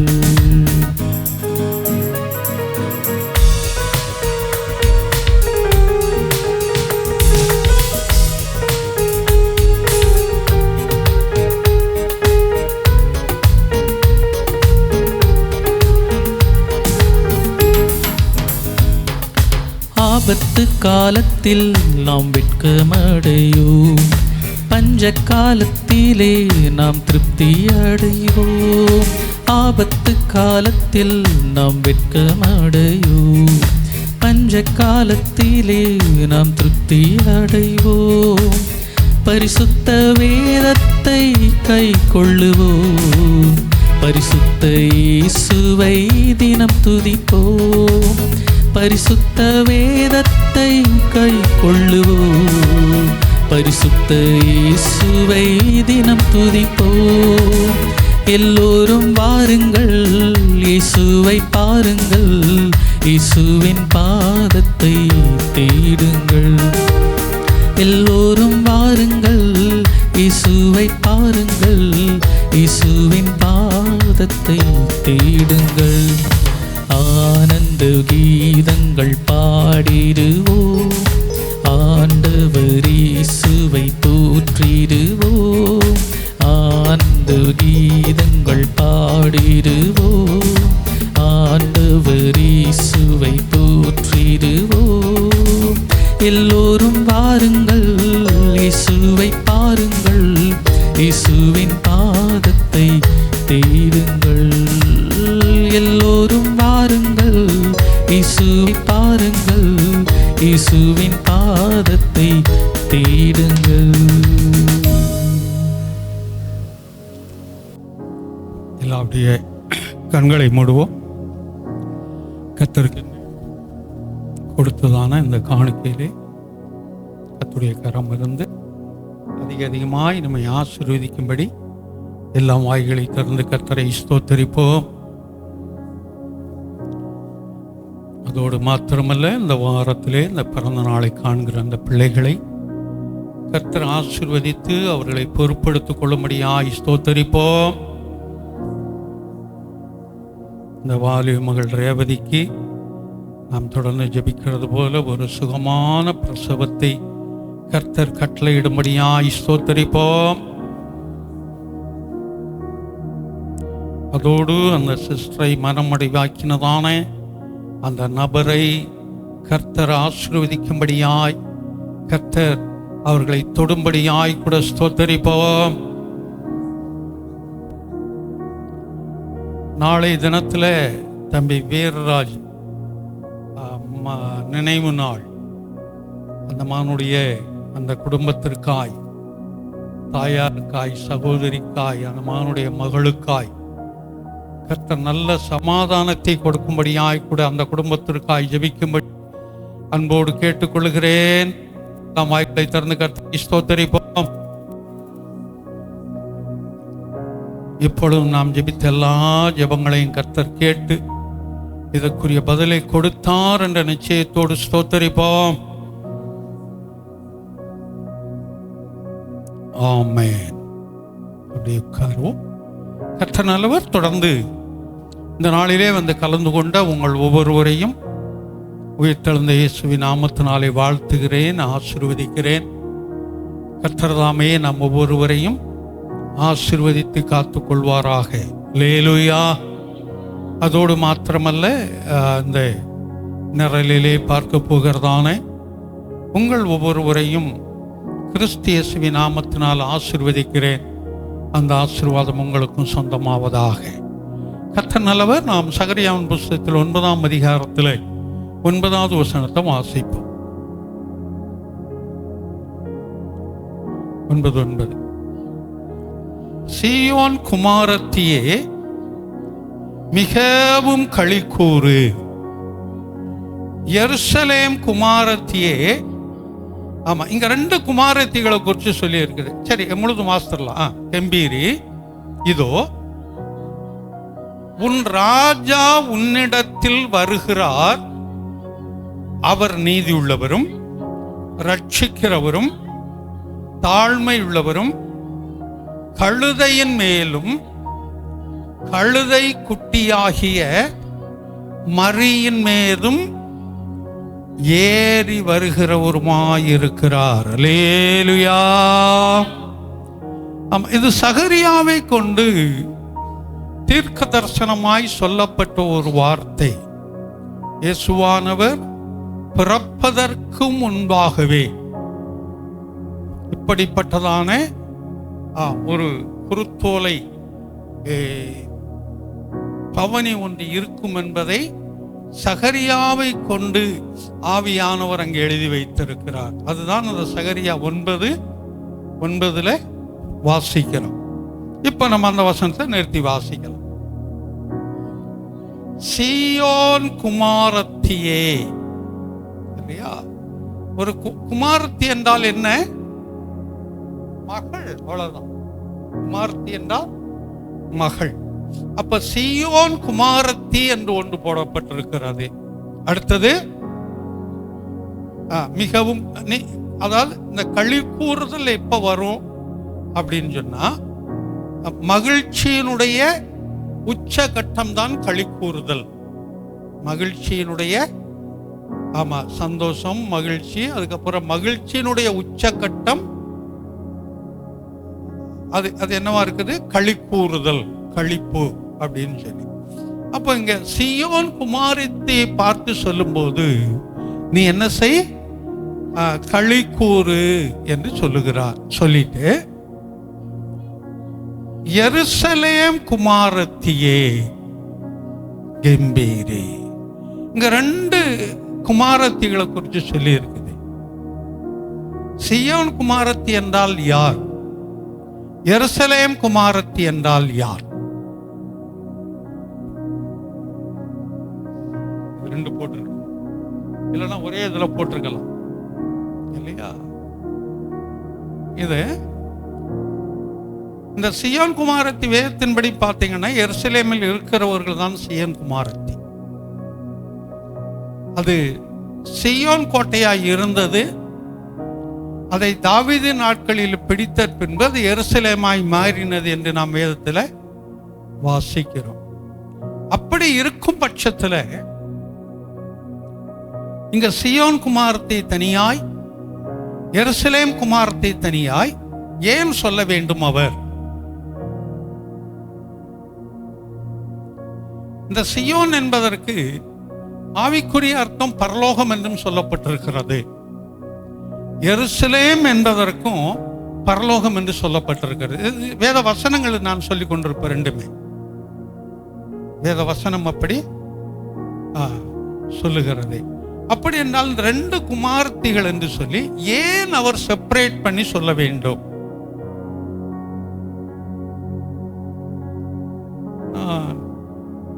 அடிக்கடி சொல்றது போல அந்த வேதத்தில் எழுதப்பட்டு எதுவுமே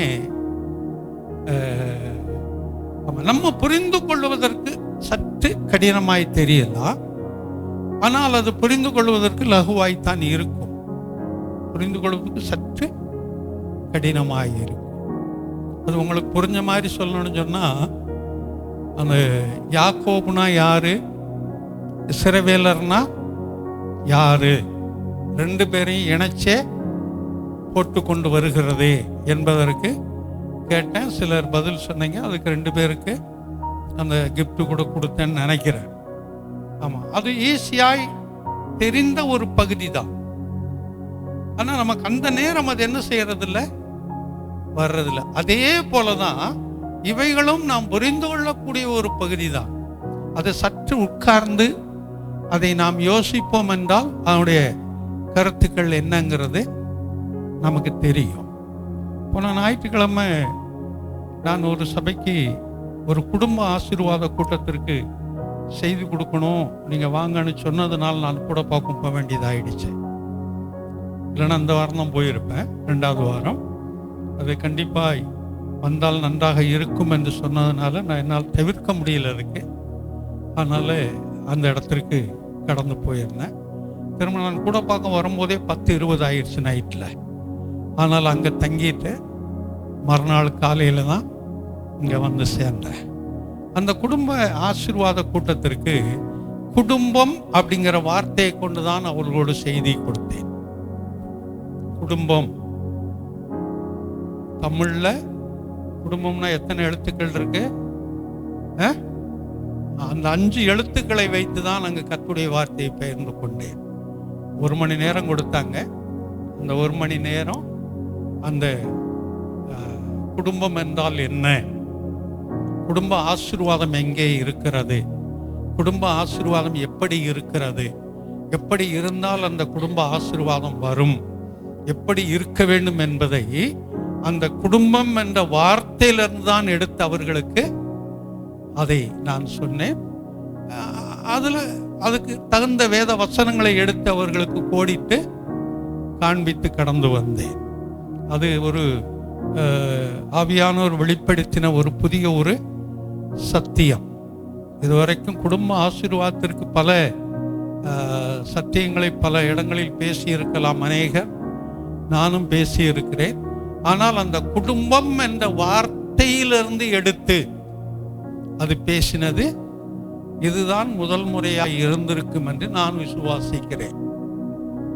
ஏன்னா அப்படி சில காரியங்களை தியானிக்கிறதுக்கு கர்த்தர் எனக்கு ஞானத்தை கொடுக்கிறார். அதனால அந்த பகுதிகளில் இருந்தே நான் அதை எடுத்து என்ன செய்கிறேன், தியானிக்கிறேன். அப்ப இங்க வரும்போது அந்த சீயோன் குமாரத்தியே நீ களிக்கூறு, எருசலேம் குமாரத்தியே கம்பீரி. கம்பீரி அப்படின்னு சொன்னா என்ன அர்த்தம்? என்ன?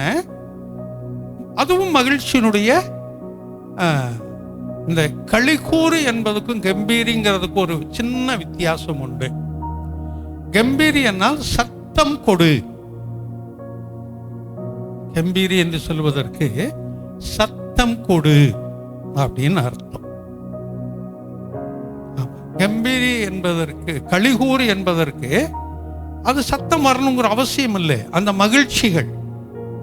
ஆனா கம்பீரி என்று சொல்லும்போது சத்தம் வெளியே வருவது. இதுதான் ரெண்டுக்கும் அர்த்தம். அது வேற ஒரு நாள் வரும்போது யாருன்னு பார்க்க சொல்றேன். இல்லை நீங்க அதுக்கு முன்னாடி யாருன்னு வேணா பார்த்து எழுதிட்டு வாங்க, உங்களுக்கு நான் ஏதாவது ஒரு கிஃப்ட் தாரேன். சரி, அடுத்த பகுதியில் வரும்போது இதோ உன் ராஜா உன்னிடத்தில் வருகிறார். மறந்து போகக்கூடாது, ராஜா உன்னிடத்தில் வருகிறார் என்று சொல்லப்படல. உன் ராஜா. யாருடைய ராஜா? சீயோன் குமாரத்தினுடைய ராஜா. யார் ராஜா? எருசலேம் குமாரத்தினுடைய ராஜா அங்கே கடந்து வருகிறார். ஏனென்றால் பழைய நாட்களில் யுத்தத்துக்கு போய் கடந்து வர ராஜாக்கள் எந்த அளவுக்கு அவர்கள் கம்பீரத்தோடு மகிமையோடு வருவார்கள் என்பதை குறித்து சில சரித்திரங்கள் சொல்லுகிறது. அது இப்ப நமக்கு வேண்டாம். ஆனால் இங்கு வரும்போது உன் ராஜா உள்ளே பிரவேசிக்கிறார். அதை இயேசுவானவரை ராஜா என்று அங்கே கோடிட்டு சொல்லப்பட்டிருக்கிறது. அவர் என்ன செய்கிறார்? உன்னிடத்திற்கு வருகிறார். மறந்துறார். ஏன்னா அவர் நம்மை தேடி வரக்கூடியவர். அல்லேலூயா. ஆமா, ஏன்னா அந்த வீட்டு ஜெபங்கள் அதை குறித்தான் பார்த்து கொண்டிருக்கிறோம். உபாகமம் 32:10 மையமாய் வைத்து பாழான நிலத்திலும் உளையிடும் அவாந்தர வெளிகளிலும் அவர் அவனை கண்டுபிடித்தார். நம்மை கண்டுபிடித்த நம்முடைய தேவன். அவர் கண்டுபிடிக்க வேண்டும் என்று சொன்னால் அங்கு என்ன நடந்திருக்க வேண்டும்? கண்டுபிடிக்க வேண்டும் என்றால் தேடி இருக்க வேண்டும். தேட வேண்டும் என்றால் எந்த இடத்தில் தொலைத்தார்களோ அந்த இடத்திற்கு போயிருக்க வேண்டும். சில வேளை அந்த இடம் தெரியாமல் இருக்கும் என்றால் வேறு ஒரு குறிப்பிட்ட இடங்களில் எல்லாம் அவர்கள் என்ன செய்ய வேண்டும்? அந்த இடத்திற்கு கடந்து போயிருக்க வேண்டும். அப்போ காணாமல் போன, தொலைந்து போன உன்னையும் என்னையும் அவர் தேடி வந்தார். அல்லேலூயா. நம்ம அவரை தேடி போகல, நாம் அவரை தேடி போகல, அவர் நம்மை தேடி வந்தார். அதைத்தான் அந்த வீட்டு ஜெபங்களை தியானித்து கொண்டிருக்கிறோம். அதற்குள்ளா இப்ப நான் கடந்து போகல. அப்ப உன்னிடத்திற்கு அவர் வருகிறார். ஆமா, நீ போக வேண்டாம்பா, உன் இடத்துக்கு அவர் வர்றாருன்னு சொல்லி அங்க அவர் ராஜாவாய் அதிகாரமுடையவராய் வருகிறார் என்று அங்கே சொல்லப்பட்டிருக்கிறது. தொடர்ந்து வரும்போது அவர் எப்படிப்பட்டவர் என்பதை சொல்லி இருக்குது. அவர் நீதியுள்ளவர். அவர் நீதி செய்யக்கூடியவர், நீதிமானாய் இருக்கிறார். அவர் நீதியுள்ளவரும் ரட்சிக்கிறவர், விடுதலையாக்கக்கூடியவரும் தாழ்மையுள்ளவர். ஆமா, அவர் தாழ்மையின் சொருபி. அவர் ராஜா. அந்த ராஜாவுக்குள் என்ன இருந்தது? தாழ்மை இருந்தது. ராஜாக்குள் தாழ்மை இருக்கிறது என்றால் அது முடியாத ஒரு காரியம். நம்ம கைக்கு நமக்கு சில வசதி வாய்ப்புகள் வந்துவிடும் என்றால் தலைக்கால் புரியாது நம்முடைய சூழ்நிலைகள். நமக்கு சில வசதி வாய்ப்புகள் வரும் என்று சொன்னால் நமக்கு தலைக்கால் புரியாது. என்னை காட்டிலும் யார் மேலானவர்கள் என்ற எண்ணத்தோடு கூட நாம் இருந்து கொண்டு இருப்போம். நாம் என்றால் நாம் என்று இங்கு இருப்பவர்கள் என்பது நான் பொதுவல்ல. மனிதர்கள், மனிதனுக்கு சில வசதி வாய்ப்புகள் வரும் என்றால் அவன் உடனே என்ன செய்வான்? என்னை காட்டிலும் மேலானவர்கள் யாரும் இல்லை என்றவன் தலைகால் புரியாதபடி ஆட ஆரம்பித்து விடுவான். இது உலகத்துடைய இயல்பு. ஆனால் இவர் ராஜாவாய் இருக்கிறார். இந்த ராஜா எப்படிப்பட்டவராய் இருந்தாராம்? தாழ்மையுள்ளவராய் இருந்தார். எதுவரைக்கும் தாழ்மையுள்ளவராய் இருந்தாரு? எந்த மரண பரியந்தம்? சிலுவையில் மரண பரியந்தம். எப்படி சொல்றீங்க?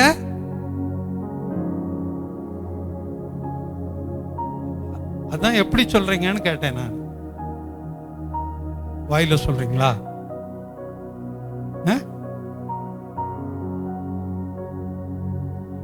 வசனம் சொல்லுது. அது சிலுவையின் மரண பரியந்தம் அவர் தன்னை தாழ்த்தினார். அவர் ராஜா. ஏன்னா இங்க சொல்லி இருக்குது, எருசலேம் பட்டணத்திற்குள்ளாய் நுழையக்கூடியவர் ராஜா. அதோடு மாத்திரமல்ல, அந்த சாஸ்திரிகள் வந்து ஏரோதிட்ட சொல்லும் போது வானத்தில் ஒரு விசேஷித்த நட்சத்திரத்தை கண்டோம். அவர் ஒரு ராஜாவாய் இருக்கிறார், அவரை நாங்கள் வணங்கும்படியாய் கடந்து வந்தோம் என்று சொல்லுகிறார்கள். யூதருக்கு ராஜாவாய் பிறந்திருக்கிறவர் எங்கே என்று தேடினார்கள். இப்பொழுது அவர் பவனியாய் ராஜாவாய் உள்ளே வருவார் என்று சொல்லப்பட்டிருக்கிறது. அவரை சிலுவையில் அறைவதற்கு முன்பாக அங்கிருக்கிற ராஜா கேட்கிறான், நீ யூதருக்கு ராஜாவா என்று கேட்கிறான். ஒரு பதில் எதுவும் சொல்லலை. ஆனால் சிலுவையின் மேலே யூதருக்கு ராஜா என்று அவன் எழுதி வைத்தான். அங்கிருந்த மத தலைவர்கள் அவன் யூதருக்கு ராஜா என்று சொன்னான் என்று எழுதும் என்று சொன்னார்கள். அந்த ராஜா எழுதினது எழுதினதே என்று அவன் சொன்னான். அப்படி என்றால் அவர் ஆரம்பத்திலும் நடுவிலும் அந்த சிலுவை மரணத்திற்கு முன்பாகவும் மரணத்திற்கு பின்பாகவும் அவர் யாராக இருக்கிறார்? ராஜாவாகத்தான் இருந்து கொண்டிருக்கிறார். அவர் சிலுவையின் மரணம் மட்டும் தன்னை தாழ்த்தினார். சிலுவையின் மரணம் மட்டும் தன்னை தாழ்த்தினார். இது எந்த அதிகாரத்தில் எங்க வாசிக்கிறோம்? சரி, பார்த்து எடுத்துட்டு வாங்க. வேணா சொல்லவா எங்க இருக்குன்னு குழு கொடுக்கவா? வேண்டாம்.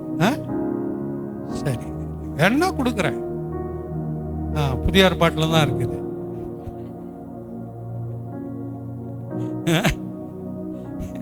சரி, ஏதாவது ஒன்று கொடுத்தா தான் நீங்க வாசிப்பீங்க. சரி, இன்னும் கூட தெளிவா கொடுக்குறேனே. ரோமர்ல இருந்து இருக்கு. அப்போஸ்தலர் கூட விட்டுருங்க, ரோமர்ல இருந்து இருக்குது. இப்போ தேட வேண்டாம், நீங்க வீட்டில் போய் உட்கார்ந்து தேடுங்க. அப்படி என்றால் அவர் சிலுவையில் மரண பரியந்தம் தன்னை தாழ்த்தினார். அவர் தாழ்மையுள்ளவராய். ஏன் அவர் தாழ்மையுள்ளவராய் இருந்தார்? ஏன் அவர் தாழ்மையுள்ளவராய் இருக்க வேண்டும்? அவருடைய பிதாவுனுடைய ஒரே மகனாய் இருந்தவர் செல்ல குமாரன் என்று வேதத்தில் வாசிக்கிறார். அவர் பூமிக்கு ராஜாவாய் வந்து அவர் ஏன் சிலுவையில் மரிக்க வேண்டும்? அதுக்கு சில காரணங்கள் ஒன்று நம்ம பார்த்துருக்கோம். அது ஒரு பகுதி இருக்கட்டும். அவர் ஏன் தன்னை தாழ்த்த வேண்டும்? உனக்கும் எனக்கும் மாதிரியை கற்றுக் கொடுக்கும்படியாய், தாழ்மையாய் இருக்க நமக்கு அவர் ஒரு பாடத்தை ஏற்படுத்தும்படி, கற்றுக் கொடுக்கும்படி அவர் தாழ்மையை அவர் கற்றுக்கொண்டார், கற்றுக் கொடுத்தார். இதை குறித்து தான் அந்த ஆறுதலின் தேவன்லாம் நான் எழுதி கொண்டு வரேன். அது எந்த வசனத்தை மையமாய் வைத்து எழுதுகிறேன் என்றால் அது உங்களுக்கு தெரியாது. அந்த புக்கு வாங்குறவங்களுக்கும் தெரியுமான்னு தெரியாது. வேணா சொல்ற 1 பேதுரு 2:21 வாசிங்க. 1 பேதுரு 2:21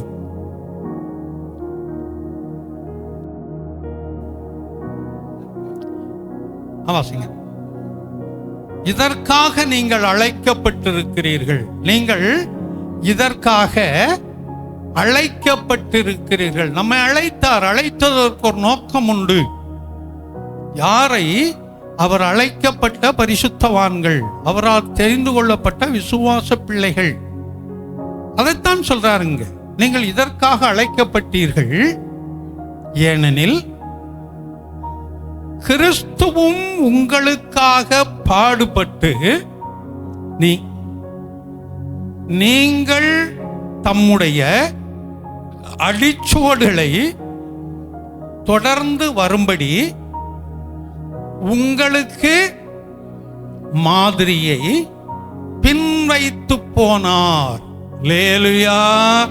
இதை மையமாய் வைத்துதான் ஏறத்தாழ 5.5 வருடங்கள் அதில் எழுதி கொண்டு வருகிறேன். 5.5 வருடங்களுக்கு மேலாக அந்த ஆறுதலின் தேவன் அந்த பத்திரிகையில இந்த வசனத்தை மையமாய் வைத்து அவர் எதிலெல்லாம் நமக்கு மாதிரியாய் இருந்தார், எதிலெல்லாம் நமக்கு மாதிரியாய் இருக்கிறார். மாதிரி என்றால் என்ன? எடுத்துக்காட்டு. அதான் மாதிரி என்றால் எடுத்துக்காட்டு. அதை பின்பற்றி போக வேண்டும் என்பதற்காகத்தான் அந்த எடுத்துக்காட்டுகளை வைப்பது. ஏன்னா அந்த பிள்ளைங்க படிக்கிறவங்களுக்கு மாதிரி மேக்ஸில் ஒரு படம் போட சொல்லுவாங்க முதல்ல. அதுக்கப்புறம் அந்த சயின்ஸில் போனீங்கன்னா அதில் ஒரு படம் மாதிரி போட சொல்லுவாங்க. அது எப்படி வேணாலும் இருக்கலாம். அதுக்கப்புறம் அது இங்கே வரும்போது தான் ஒரிஜினல் அதில் இருக்க வேண்டும். அன்னைக்கு இருந்துச்சு, இதெல்லாம் இன்னைக்கு இருக்குதாங்கிறது தெரியாது. அப்போ மாதிரி என்றால் அதன்படி இருக்க வேண்டும் என்பதற்காகத்தான் நமக்கு மாதிரியாய் அவர் காரியங்களை வைத்து போனார். அதில் ஒரு மாதிரி தாழ்மை. இதை குறித்து நான் ஏற்கனவே அந்த பத்திரிகையில் எழுதிட்டேன். அதுக்குள்ள நான் கடந்து வரல. அப்படி என்றால் அவர் மாதிரியை பின்பற்றி போகும்படி அவர் தாழ்மையாயிருந்தார். தொடர்ந்து வாசிப்போம். கழுதையின் மேலும் கழுதை குட்டியாகிய மரியின் மீதும் ஏறி வருகிறவருமாயிருந்தார். அவர் யார்? ராஜா. ராஜா பயணப்படுவதற்குரிய வாகனம் எதுவாய் இருந்திருக்க வேண்டும்?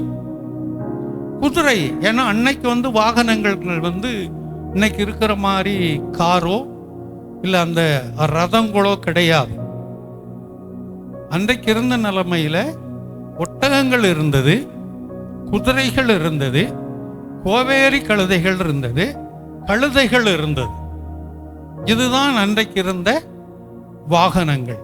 அவர்கள் வசதிக்கு தகுந்தாற் போல அவர்கள் அதை வைத்திருந்தார்கள். இன்னும் சில இடங்களில் அவர்கள் படகுகளை வைத்திருந்தார்கள் பயணத்திற்கு. அது ஒரு இடத்திலிருந்து இன்னொரு இடத்திற்கு அந்த தண்ணீர் உள்ள இடங்களில் கடந்து போக வேண்டும் என்றால் அந்த படகில் பயணம் செய்யணும். சொந்த படகுகளை வைத்திருந்தார்கள். அது அவர்களுடைய வாகனம். இவர் ராஜாவாய் இருந்தார், ராஜாவாய் வருகிறார். ராஜாவாய் வருகிறவர் எதன் மீது வருகிறாரா? கழுதையின் மீது வருகிறார். அவர் எதுல வந்திருக்கணும்? ஒரு சிறந்த குதிரையின் மீது வந்திருக்க வேண்டும். ஆமா, சிறந்த ஒரு குதிரை, சாதாரணப்பட்ட ஒரு குதிரை அல்ல. ஆனால் இவர் கழுதையின் மீது ஏறி வந்தார். ஏன் கழுதையின் மீது ஏறி வர வேண்டும்? குதிரை கிடைச்சிருக்காதா அவருக்கு? இறந்திருக்கலாம், அப்படி கூட இல்ல. குதிரை கிடைச்சிருக்காது. அப்போ அவர் பிறக்கிறதுக்கு முன்னாடி அவருக்கு கழுதை எங்கே இருக்குன்னு எப்படி தெரியும்? எந்த இடத்துல இருந்துச்சுன்னு எப்படி தெரியும்? அது தெரிஞ்சவருக்கு குதிரை தெரியாதா எங்கே இருக்குன்னு? தெரியும். அவர் தாழ்மை உள்ளவர். ஆகையினால் கழுதையின் மீது அவர் ஏறி வந்தார். சாதாரணமாக வீடுகளில் மற்றவங்களை திட்டும் போது என்ன திட்டுவாங்க? பல விதங்களில் திட்டுவாங்க. அதில் ஒரு வார்த்தை கழுதை. ஆமா. அப்போ கேவலமாய் பேசுவதற்கு பயன்படுத்தக்கூடிய ஒரு வார்த்தை தான் இது. ஆனா அந்த கழுத முகத்துல முழிச்சிட்டு போனாதான் யோகம்னு சொல்லுவாங்க. சில கடைகளில் போனீங்கன்னா சில வீடுகளில் கூட இருக்கும். 2 கழுதை ஆப்போசிட்டா நிற்கிற மாதிரி 2 கழுதை இருக்கும். பார்த்துருக்கீங்களா என்னன்னு அந்த ஃபோட்டோவை போட்டு வச்சுருப்பாங்க. சில கடைகளில் போனாலும் இருக்கும், சில வீடுகளில் போனாலும் 2 கழுதை எழுத்து அப்படி நிற்கிற மாதிரி அதை போட்டு வச்சுருப்பாங்க. ஏன் அதை போட்டு வச்சிருக்கிறாங்க? அதை பார்த்தால் யோகம் வரும். எப்படி யோகம் வரும்?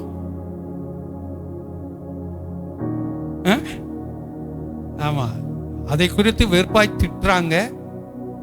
கேவலமாய் பேசுவதற்கு அந்த கழுதையை உபயோகப்படுத்துகிறார்கள். அப்படி இருக்கும்போது அதை பார்த்தா எப்படி யோகம் வரும்? நான் யோசிக்கிறேன், இயேசுவானவர் அது மேல ஏறினதுனால அதை பார்த்தால் யோகம் வருகிறது. அல்லேலூயா. அதுக்காக நீங்க கழுத படத்தை வாங்கி வீட்டில் வச்சுக்கோங்க நான் சொல்ல வரல. இந்த குழந்தைகள் பிறந்த உடனே என்ன பால் கொடுப்பாங்க? ஆமா, தாய்ப்பால் இல்லை முத கொடுக்கறது, கழுத பால் தான் முத கொடுப்பாங்க. ஏன் கொடுக்குறாங்க அப்படி? குடல் நல்லா வரும், குரலா சவுண்டு, குரல் வளம் நல்லா இருக்கணும்னு சொல்லி. கழுத குரல் எங்கேயா நல்லா இருந்திருக்கா? கழுத குரல் நல்லா இருக்குதா? கழுத குரல் எப்படி இருக்கும்? சகிக்காது இல்ல? இங்க சத்தம் போடுச்சுன்னா நெசப்பாக்க பஸ் அந்த மூளை கேட்கும் சத்தம். அது அந்த பாலை குடிக்கும் போது எப்படி சரியாயிடும்? கழுதைகள் அழிஞ்சு போச்சு. ஆனால் வேலூர் மாவட்டத்தில் எங்கே இன்னும் கழுதைகள் நிறையா வளர்க்குறவங்க இருக்கிறாங்களாம். அது 1 ounce பால் வந்து 1 ounce அவ்வளோ பால் 1000 ரூபா, 1500 ரூபா, 2000 ரூபா சூழ்நிலைக்கு தகுந்த மாதிரி அதை விற்கிறாங்களாம். அவங்க சொல்லும் போது இது அநேக நோய்களை எதிர்க்கக்கூடிய சக்தி உண்டு அப்படின்னு சொல்கிறாங்க. அது சயின்டிஃபிக்காக அது இருக்கா இல்லையாங்கிறது நமக்கு தெரியாது. மாட்டு மூத்திரத்தை குடிங்க, அது கோமயம் நல்லதுங்கிறாங்க. அது சொல்கிறவங்க குடிக்கிறாங்களான்னு தெரியாது. ஏன்னா அநேக மருத்துவ குணம் நிறைந்ததுன்னு சொல்கிறாங்க. இங்கே ஒரு பிரதம மந்திரி ஒருத்தர் இருந்தார். அவர் சொல்லும்போது காலையில் எழுந்து உங்கள் சிறுநீரை நீங்கள் குடியுங்கள், உங்கள் சிறுநீரை நீங்களே குடியுங்கள், அது எதிர்ப்பு சக்தி அதிகமான அவர் பேசியிருந்தார். ஜெகசீமன் ராமோ யாரோ ஒருத்தர் ஒரு பிரைம் மினிஸ்டர் இருந்தார் கொஞ்ச நாள். அவர் சொன்ன வார்த்தைகள் சரி, யாராருக்கு எதாவது அனுபவத்தில் இருக்கோ அதை பேசுகிறார்கள். இப்ப நமக்கு அது தேவையில்லை. அப்ப இந்த கழுதைக்கு, கழுதை பாலுக்கு அவ்வளவு மகத்துவம் வந்தது. கழுதையை பார் யோகம் வரும்னு சொல்றதெல்லாம் இயேசுவானவர் அதன் மேல உட்கார்ந்ததுனால அது வந்துச்சாங்கிறது தெரியாது. இந்த கழுதையை எத்தனை பேர் மதிக்கிறாங்க? யாரும் மதிக்கிறது இல்லை. அந்த மதிக்காத ஒன்றைத்தான் மதிக்கும்படியாய் மாற்றினார் நம்முடைய இயேசுவானவர். அல்லேலூயா. நீ உன்னுடைய குடும்பத்தால் மதிக்கப்படாமல் இருக்கலாம், உடைய வேலைகள் தொழில்ல நீ மதிக்கப்படாமல் இருக்கலாம், உடைய குடும்ப அங்கத்தினர்கள் உன்னை மதிக்காமல் இருக்கலாம், உன்னுடைய சமுதாயம் உன்னை மதிக்காமல் இருக்கலாம். ஆனா கர்த்தர் உன்னை மதிக்கும்படியாய் உயர்த்தக்கூடியவர். அல்லேலூயா. எப்போ அவரை தூக்கி நாம் சுமக்க ஆரம்பிக்கிறோமோ அப்போ அநேகருக்கு நாம் பயனுள்ளவர்களாய், அநேகர் நம்மை மதிக்கக்கூடியதான ஒரு இடத்திலே கொண்டு வந்து நம்மை அவர் நிறுத்தக்கூடியவராய் இருக்கிறார். அதுதான் இதனுடைய அர்த்தத்தை நாம் புரிந்து கொள்ள வேண்டியது. அப்படி என்றால் இயேசுவானவர் பிறப்பதற்கு அநேக வருஷங்களுக்கு முன்பாகவே அவருடைய பிறப்பு மாத்திரமல்ல, அவருடைய ஊழியம் மாத்திரமல்ல, அவருடைய மரணம் மாத்திரமல்ல, அவருடைய உயிர்த்தெழுதலும் மாத்திரமல்ல, அவருடைய பவனியை கூட சொல்லி வச்சிருக்குது. எருசலேம் பட்டணத்திற்குள் ராஜாவாய் தாழ்மையுள்ளவராய் கடந்து வருவார் என்று எழுதப்பட்டிருக்கிறது. அந்த எழுதப்பட்டது இந்த நாளில் நடந்தது. அல்லேலூயா. எழுத்தின்படி இந்த நாளில் தான் நடந்தது என்று நாம் யாரும் சொல்ல முடியாது. ஆனால் நடந்தது உண்மை, நடந்தது உண்மை. இந்த நாளில் என்று நாம் சரியாய் சொல்ல முடியாது. ஏன் அப்படி சொல்ல முடியாது அப்படின்னு சொன்னா, இப்ப நமக்கு இங்க என்ன நேரம்? பகல் நேரம். அமெரிக்காவில் இது என்ன நேரம்? அங்க இரவு, நைட் நேரம். அப்ப மாறுபடுது. அதனாலதான் வேதத்துல இரவிலோ பகலிலோ ரெண்டு வார்த்தையும் கோட் பண்ணியே அவர் வருகையின் சம்பவத்தை குறித்து சொல்லும் போது சொல்லி இருக்கும். அப்ப இங்க சில வேளை பகலா இருக்கலாம், அங்க இரவா இருக்கலாம், ஆனா ஒரே நேரம் அவருடைய வருகை இருக்கும். ஐயோ அங்க ராத்திரி வந்துருச்சே, ஐயோ இங்க பகல்ல வந்துருச்சே, ஒரே நேரம் தாங்க அவருக்கு சொல்லப்பட்டிருக்குது. சரி, அதுக்குள்ள நான் கடந்து போல. அதனால் நடந்தது உண்மை, அதைத்தான் இங்க எழுதப்பட்டிருக்கு. இதை நீங்க அப்படியே கொஞ்சம் இப்ப மார்க் எழுதின சுவிசேஷத்துக்கு வாங்க, 11ஆம் அதிகாரத்தை திருப்பிக் கொள்ளுங்க. 2வது வசனத்தை வாசிங்க. உங்களுக்கு எதிரே இருக்கிற கிராமத்திற்கு போங்கள், அதில் பிரவேசித்த உடனே மனுஷர் ஒருவரும் ஒரு காலும் ஏறியிராத ஒரு கழுதை குட்டி கட்டி இருக்க காண்பீர்கள். ஒரு இடத்துல கழுதைன்னு போட்டிருக்கு, ஒரு இடத்துல கழுதை குட்டின்னு போட்டிருக்கு. ஏன்னா தீர்க்கதரிசனத்தில் வரும்போது கழுதையின் மேலும் குட்டியாகிய மரியின் மேலும் ஏறி வருவார்னு போட்டிருக்கு. அது வேறு இருக்கட்டும். அப்போ ஒரு கிராமத்துக்கு நீங்க போங்க, சீசர்களுக்கு சொல்றார், நீங்க நேரம் அந்த கிராமத்துக்கு போங்கப்பா, அங்க இருவழி சந்து ஒண்ணு இருக்குது. அந்த இருவழி சந்துல ஒரு கழுதை கட்டப்பட்டிருக்கும், கழுதை குட்டியும் அங்க இருக்கும். இதை நீங்கள் அவிழ்த்து கொண்டு வாருங்கள். இதை ஏன் அவிழ்க்கிறீர்கள் என்று யாரும் கேட்டால், இது ஆண்டவருக்கு வேண்டும் என்று சொல்லுங்கள் அப்படின்னு சொல்லி அவர் அனுப்புகிறார். அதே மாதிரி அவங்க போறாங்க, அதை அவுக்குறாங்க, அதை கொண்டு வராங்க. சரி, இப்ப இங்க வரும்போது அவர் தெளிவாய் சொல்றாரு. என்ன சொல்லுகிறார்? திரும்ப அதே வசனத்தை வாசிப்போம். உங்களுக்கு எதிரே இருக்கிற எந்த கிராமத்துக்கு போகணுங்கிறத சொல்றாரு. எதிரே இருக்கிறங்கிறத ஏன் சொல்லணும்? ஒண்ணு கிராமத்தின் பெயரை சொல்லி இருக்கலாம். அவர் கிராமத்தின் பெயர் தெரியாதா? எப்படி தெரியணும்னு சொல்றீங்க? அதெல்லாம் வேண்டாம். அவர் மனுஷிகத்தில் இருந்தார் அங்க. அவர் அந்த வார்த்தை வருங்கிறதுனால தான் அதை கேட்டேன். அவர் மனுஷிகத்தில் இருந்தார், மனுஷகுமாரனாய் வந்தார். மனுஷிகத்தில் இருந்துதான் சீசர்களுக்கு சொல்றாரு. இயேசு மனுஷகுமாரனாய் இருந்துதான் இந்த சீசர்களுக்கு சொல்றாரு. அவருக்கு தெரியும். எப்படி தெரியும்? அவர் அந்த பகுதியில் தான் ஊழியங்கள் செய்து கொண்டிருந்தார். அந்த பகுதியில் ஊழியங்கள் செய்து கொண்டிருந்ததுனால அந்த கிராமங்கள் பெயர்கள் அவருக்கு நன்றாகவே தெரியும். அதனால அவர் பெயரை சொல்லி இருக்கலாம். ஆனா அதை சொல்லாதபடி என்ன சொல்றாரு? எதிரே இருக்கிற. எதிரே இருக்கிறன்னா இன்னும் ஒரு அர்த்தம் என்ன? நாம் பார்க்கக்கூடிய. உனக்கு பின்னால் இருக்கிறான்னு சொல்லல, வலது பக்கம் இடது பக்கம் இருக்கிறதுன்னு சொல்ல, உனக்கு முன்னால் இருக்கக்கூடிய, நீ பார்க்கக்கூடிய அந்த கிராமத்துக்கு போங்கிற. அதனுடைய அர்த்தம் அதுதான். அப்போ நாம் பார்க்கக்கூடிய ஆட்களுக்கு சுவிசேஷத்தை அறிவிக்க வேண்டும் என்பது கர்த்தர் இங்கே நமக்கு கொடுக்கக்கூடியதான ஒரு கட்டளை. நாம் பார்க்கக்கூடியதான நபர்களுக்கு சுவிசேஷத்தை அறிவிக்க வேண்டும். சரி, தொடர்ந்து வாசிப்போம். அதில் பிரவேசித்த உடனே மனுஷர் ஒருவரும் ஒரு காலும் இந்த கழுத குட்டியின் மேல, கழுதையின் மேல மனுஷர் ஒருவரும் ஒரு காலும் ஏறியிராத ஒரு கழுதை. ஏன்னா அன்றைக்கு வாகனங்களாய் இந்த கழுதையைத்தான் பயன்படுத்தினார்கள். கழுதை தான் அவர்களுக்கு வாகனமாய் இருந்தது. பைக்கா இருந்துச்சுன்னு வச்சுக்கோங்களேன், ஆமா, குதிரை காரா இருந்துச்சுன்னு வச்சுக்கோங்களேன், அதுதான் அன்றைக்கு இருந்தது. கோவேறு கழுதைகள் இந்த பைக்கிலேயே, அந்த பெரிய பைக்குகள் இருக்குல்ல, என்னது டூக்கு, டாக்கு, வேற என்னது நாக்கு, என்னென்னவோ இருக்குல்ல, அதை வச்சுக்கோங்களேன்.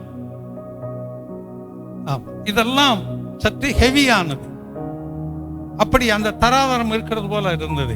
அப்ப இந்த கழுதையின் மீது ஒருவரும் ஒரு காலம் ஏறியதுன்னா ஏன் ஏறி இல்லை? ஏன் அந்த கழுதை மேல ஏறல? அடங்காத கழுதை, அது ஏற விட்டுருக்காது. கழுதையினுடைய சுபாவம் என்ன? எட்டி உதைக்கும். முன்னாடி உதைக்குமா பின்னாடி உதைக்குமா? பழமொழி சொல்லுவாங்க, அது கழுதைங்க, முன்னாடி போனா கடிக்குது, பின்னாடி வந்தா உதைக்குதும்பாங்க. கடிக்கிறத இது வரைக்கும் பார்த்து இல்லை, உதைக்கிறத பார்த்து இருக்கிறோம். சில வேளை அந்த பழக்கம் இருக்குமா இருக்கும், முன்னாடி போனா கடிக்கும், பின்னாடி வந்தா உதைக்கும். இதுதான் கழுதையினுடைய சுபாவம். அப்போ ஒருவரும் அதன் மீது என்ன செய்திருக்க முடியாது? ஏறி இருக்க முடியாது. காரணம், அது யாரையும் ஏற விடல. ஏற விடாம இருந்ததற்கு பல காரணங்கள் இருந்தாலும் அதுல ஒரு காரணம், அது முரட்டு கழுதையா இருந்திருக்கணும். எப்படி கழுத? முரட்டு கழுதையா இருந்திருக்கும். அதனாலதான் வீட்டை விட்டு ஒதுக்கத்தில் அவன் கட்டி வச்சான் போல இருக்குது. அந்த கட்டப்பட்ட இடமே வித்தியாசமான இடம். அது யார் வேண்டுமானாலும் உரிமை கொண்டாடலாம் என்று சொல்லக்கூடிய ஒரு இடம். அப்படி இடத்தில் கட்டப்பட்ட ஒரு கழுதை, யாருக்கும் அடங்காத ஒரு கழுதை, யாரையும் ஏற விடாத ஒரு கழுதை. இப்படி அது இருந்ததற்கு காரணம், அந்த கழுதைக்கு தேவன் ஒரு கட்டளை கொடுத்திருப்பார். என்னுடைய மகன் உன் மீது ஏறி இந்த எருசலேம் பட்டணத்திற்குள் அவர் ராஜாவாய் பவனி வர வேண்டும். அதுவரைக்கும் யாருக்கும் நீ அனுமதி கொடுக்காதே என்று அதற்கு ஒரு கட்டளை கொடுத்திருப்பார். அதனாலதான் அது அப்படியே இருந்தது. அப்படி சொன்னா கழுதை கேட்டிருக்குமா? எப்படி கேட்டிருக்குன்னு சொல்றீங்க?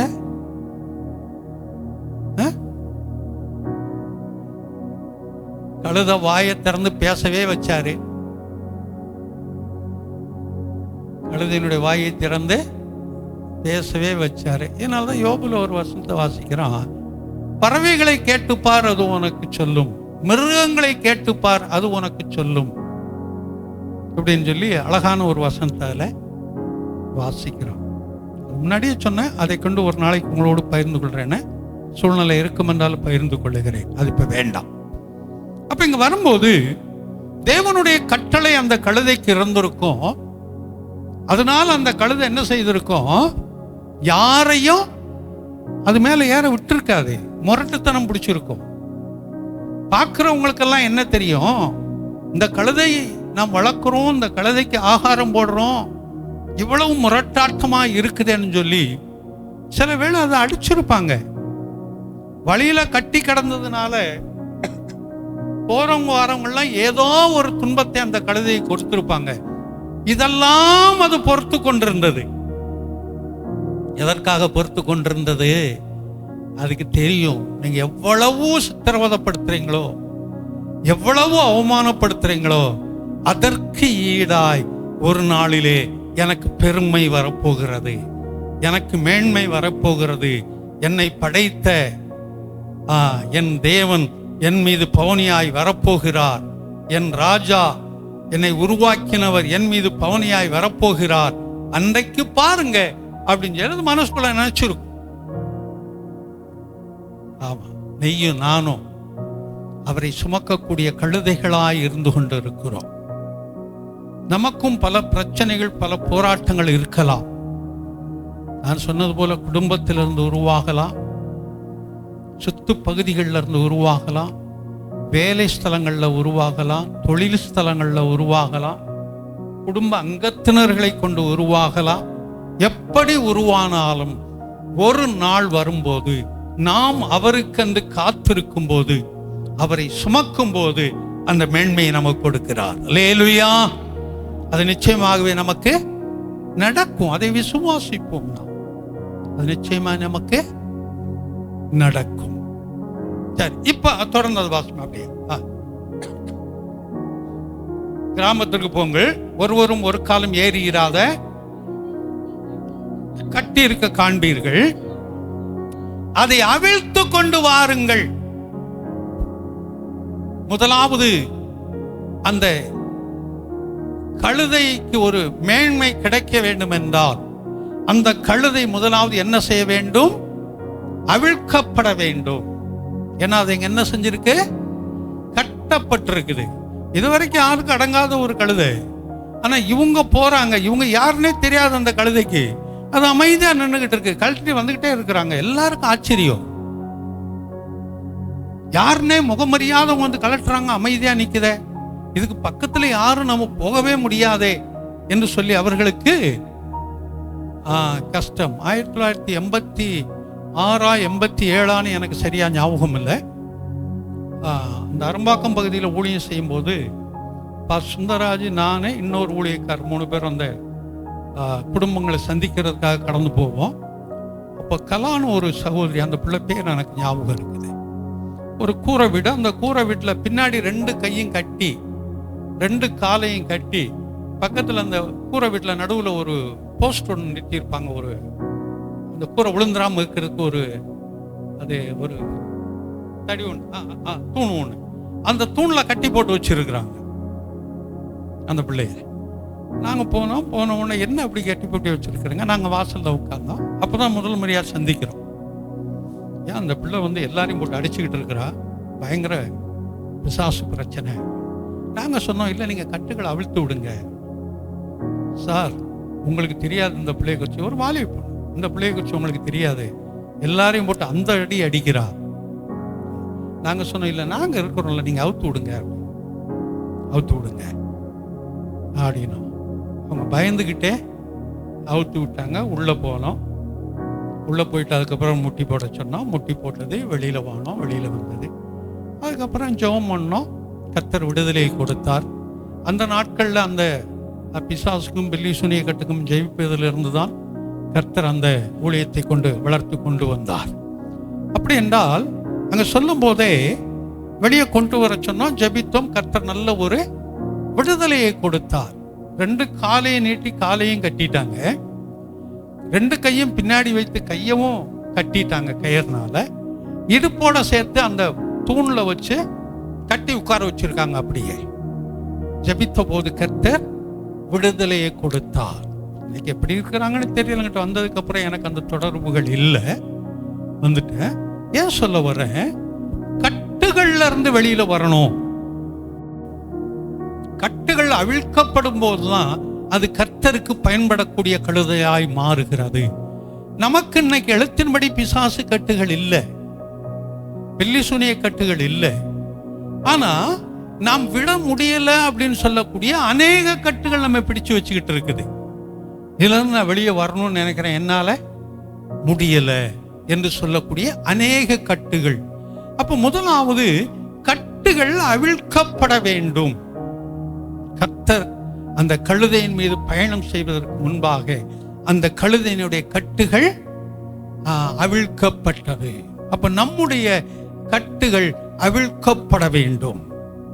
எந்த காரியத்தில் நாம் கட்டப்பட்டு கிடக்கிறோம் என்பது நமக்கு தெரியும்.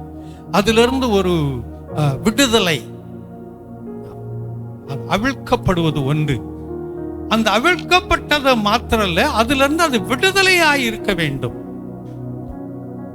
சில காரியத்தை பார்த்தீங்கன்னு சொன்னா அந்த விடுதலைகள் இருக்காது. உங்களுக்கு தெரிஞ்ச மாதிரி சொல்லணும்னு சொன்னா, எதை சொல்றேன்னு எப்படின்னு புரியல. சில வீட்டில் வளர்க்கக்கூடிய அந்த மிருகங்களை நீங்க பார்த்தீங்கன்னு சொன்னா, அதுல கழுத்துல கயிறு போட்டு கட்டி வச்சிருப்பீங்க. நீங்க கழட்டி விட்டீங்கன்னா சுத்தி சுத்தி அங்கங்க ஓடுனாலும் அது கடைசியில் என்ன ஆகும்னு தெரியுமா?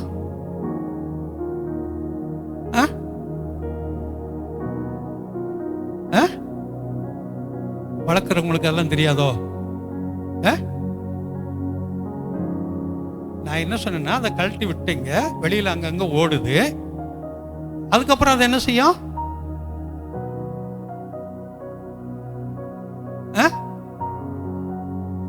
எப்படி கட்டி போட்ட நினைப்பு இருக்குது. அதுக்கப்புறம் அது எங்க இருக்கும்? அது எங்க நிற்கும், எங்க உட்காரும்? அதுதான் கேள்வி. இப்போ எந்த இடத்துல கட்டி போட்டிருந்தோமோ அதே இடத்துக்கு வந்துடும். அது எங்க வேணாலும் சுத்தோட்டம். நீங்க பாருங்க, அதை நீங்க நாயை கழட்டி விட்டீங்கன்னு சொன்னா அங்கங்க சுத்தம். அந்த நாய் வெளியில ஓடும், உள்ள ஓடும், எல்லாம் செய்யும். அது எவ்வளவு தூரம் ஓடுதோ நிற்குதோ, அதுக்கப்புறம் அது டயர்டான உடனே, இல்லை அதற்குரிய தேவைகள் முடிஞ்ச உடனே, ஆகாரமோ இதை முடிஞ்ச உடனே, எந்த இடத்துல அதை கட்டி போட்டிருக்கிறோமோ அந்த இடத்துல வந்து நின்றுகிட்டு இருக்கும். அது நீங்க பாத்தீங்கன்னா தெரியும் அந்த மிருகங்களுக்கு. இதுதான் மனிதனுடைய சுபாவம். கட்டு கழட்டியாச்சு, ஆனா சுதந்திரமாய் போய்விடாதபடி திரும்பவும் அதில் போய் மாட்டிக்கொள்வது. அதான் சொல்லும் போது, அந்த கழுதையினுடைய கட்டுகளை முதலாவது அவிழ்த்து விடு, இரண்டாவது அதை விடுதலையாக்கு. லேலுயா. இப்ப அந்த கழுதை விடுதலையாக்குனாங்க. அந்த கழுதை இங்க வந்தது. அதுக்கப்புறம் தான் இயேசுவானவர்கள் ஏறி வந்தார். இது ஒரு பகுதி இருக்கட்டும். அந்த கழுதை எங்க நின்னுச்சுங்கிறத 4வது வசனத்துல வாசிப்போம். இவர்கள் போய் வெளியிலே இருவழி சந்து. இருவழி சந்துனா என்ன? ரெண்டு பக்கம் போறது. ரெண்டு பக்கம் போற மாதிரி இருந்தால் அந்த இடம் எப்படிப்பட்ட இடமா இருக்கும்? இருவழி சந்து முச்சந்தியாய் மாறும். இருவழி சந்து எப்படியா இருக்கும்? ஆமா, இப்ப நம்ம போறோம், ரெண்டு பக்கம் பிரியுது, அது இருவழி சந்து. நம்ம போறது சேர்த்தா அது எப்படி இருக்கும்? முச்சந்தியாய் இருக்கும். மறந்து போக கூடாது. அப்படிப்பட்ட ஒரு இடத்திலே அது கட்டப்பட்டு கிடக்குது. அநேக நேரம் நம்முடைய கட்டுகள் அப்படித்தான் இருக்குது. மனிதனுக்கு எந்த பகுதி என்ன முடிவெடுப்பது என்று தீர்மானம் எடுக்க முடியாதபடி இருக்கிறோம். வேலையாகட்டும், தொழிலாகட்டும், படிப்பாகட்டும், எதிர்காலமாகட்டும், எதை செய்வது என்று ஒரு தெளிவான ஒரு முடிவுக்குள்ளாய் நம்மால் வர முடியவில்லை. மனிதனுக்கு செம்மையாய் தோன்றுகிற வழிகள் உண்டு. ஏன்னா தேவனுடைய வழிகள் உண்டு, மனிதனுடைய வழிகள் உண்டு. இரு வழிகள் உண்டு என்று ஏற்கனவே நம்ம பார்த்திருக்கிறோம். ஆனால் அந்த இரு வழியில நின்று கொண்டுதான் முழித்து கொண்டு இருக்கிறோம். மரண வழி உண்டு, ஜீவன் வழி உண்டு, இப்படி நிறைய வழிகள் உண்டு. ரெண்டாத்தான் பெரிய அந்த இருவழி சந்தில நின்றதான உன்னையும் என்னையும் தான் அவர் தேடி வந்தார். அல்லேலூயா.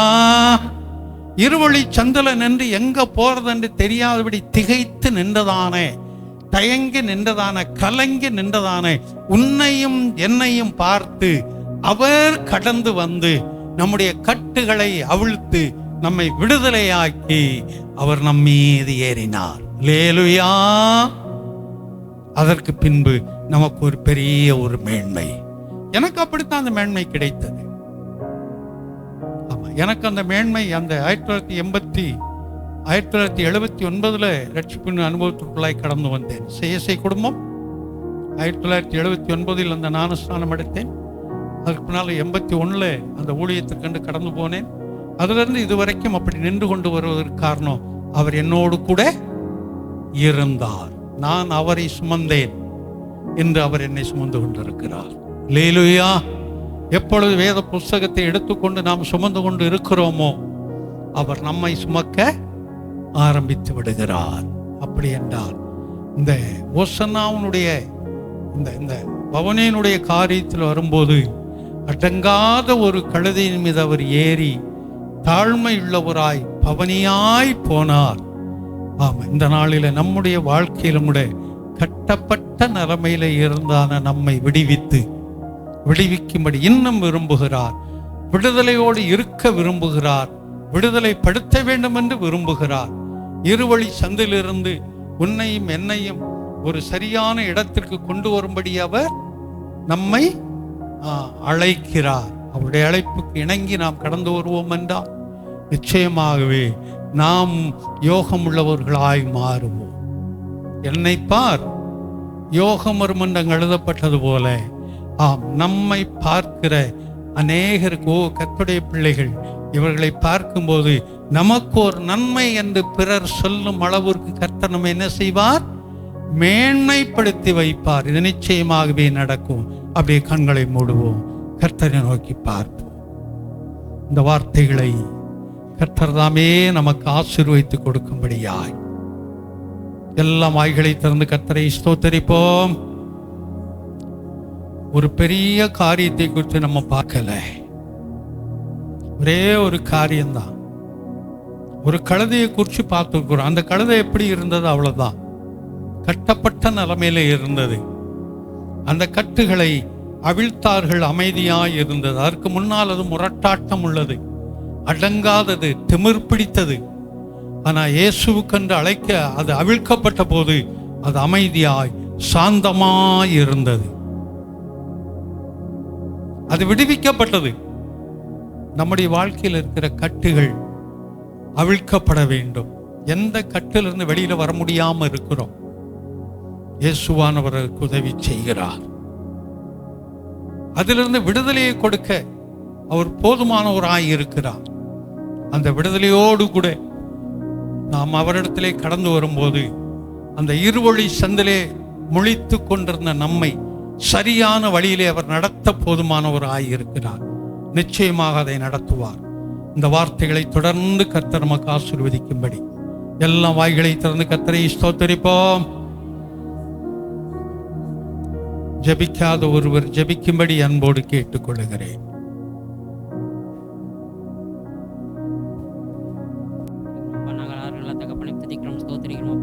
தகப்பனை கழுதை குறித்து என்னோட பேசினாட்டை தகப்பனை துதிக்கிறோம், ஸ்தோத்திரிக்கிறோம் அப்பா. கழுதையை தகப்பனை மேல் ஏறி அதுக்கு மேன்மை கிடைத்து அது போல தகப்பனை நாங்கள் சுமக்கும் போது எங்களுக்கு மேன்மை தருவோம் நாங்கள் விசுவாசிக்கிறோம் அப்பா. துதிக்கிறோம், ஸ்தோத்திரம் அப்பா. அந்த கேட்ட வேதவசனம் தகப்பனை எங்களுக்கு புரிஞ்சனமா நன்றி தகப்பனப்பா. அநேகர் தகப்பனை இது வேதவசனத்தை கேட்டு புரிஜனப்பட உதவி செய்து நன்றி தகப்பனை துதிக்கிறோம், ஸ்தோத்திரிக்கிறோம் அப்பா. மீத நேரத்தையும் காலத்து கரங்களை கூட நீரை பொறுப்படுத்த பாதத்தை நடத்த நீர் ஆளுக்கு செய்யும் துதிக்கான மைமனத்தோடு இருக்க செலுத்துகிறோம். இயேசு கிறிஸ்துவின் நாமத்தில் வேண்டிய நல்ல பிதாவே, ஆமென். எல்லாம் சேர்ந்து சொல்வோம். என் ஆத்துமாவே கர்த்தரை ஸ்தோத்தரி, என் முழு உள்ளமே பரிசுத்த நாமத்தை ஸ்தோத்தரி. என் ஆத்துமாவே கர்த்தரை ஸ்தோத்தரி, அவர் செய்த சகல உபகாரங்களையும் மறவாதே. ஆமென். நம்முடைய கர்த்தராகிய இயேசு கிறிஸ்துவின் கிருபையும் பிதாவாகிய தேவனுடைய அன்பும் பரிசுத்தாவியானுடைய ஆலோசனை வழிநடத்தல் சமாதானம் நம் அனைவரோடும் கூட வேலைகள், தொழில்கள், படிப்புகள், பயணங்களோடு கூட இன்றும் என்று சதா காலங்கள் நிலைத்திருப்பதாக. ஆமென். அல்லேலூயா, அல்லேலூயா. கர்த்தர் நல்லவர். கர்த்தர் தாமே உங்களை ஆசீர்வதிப்பாராக. ஆமென்.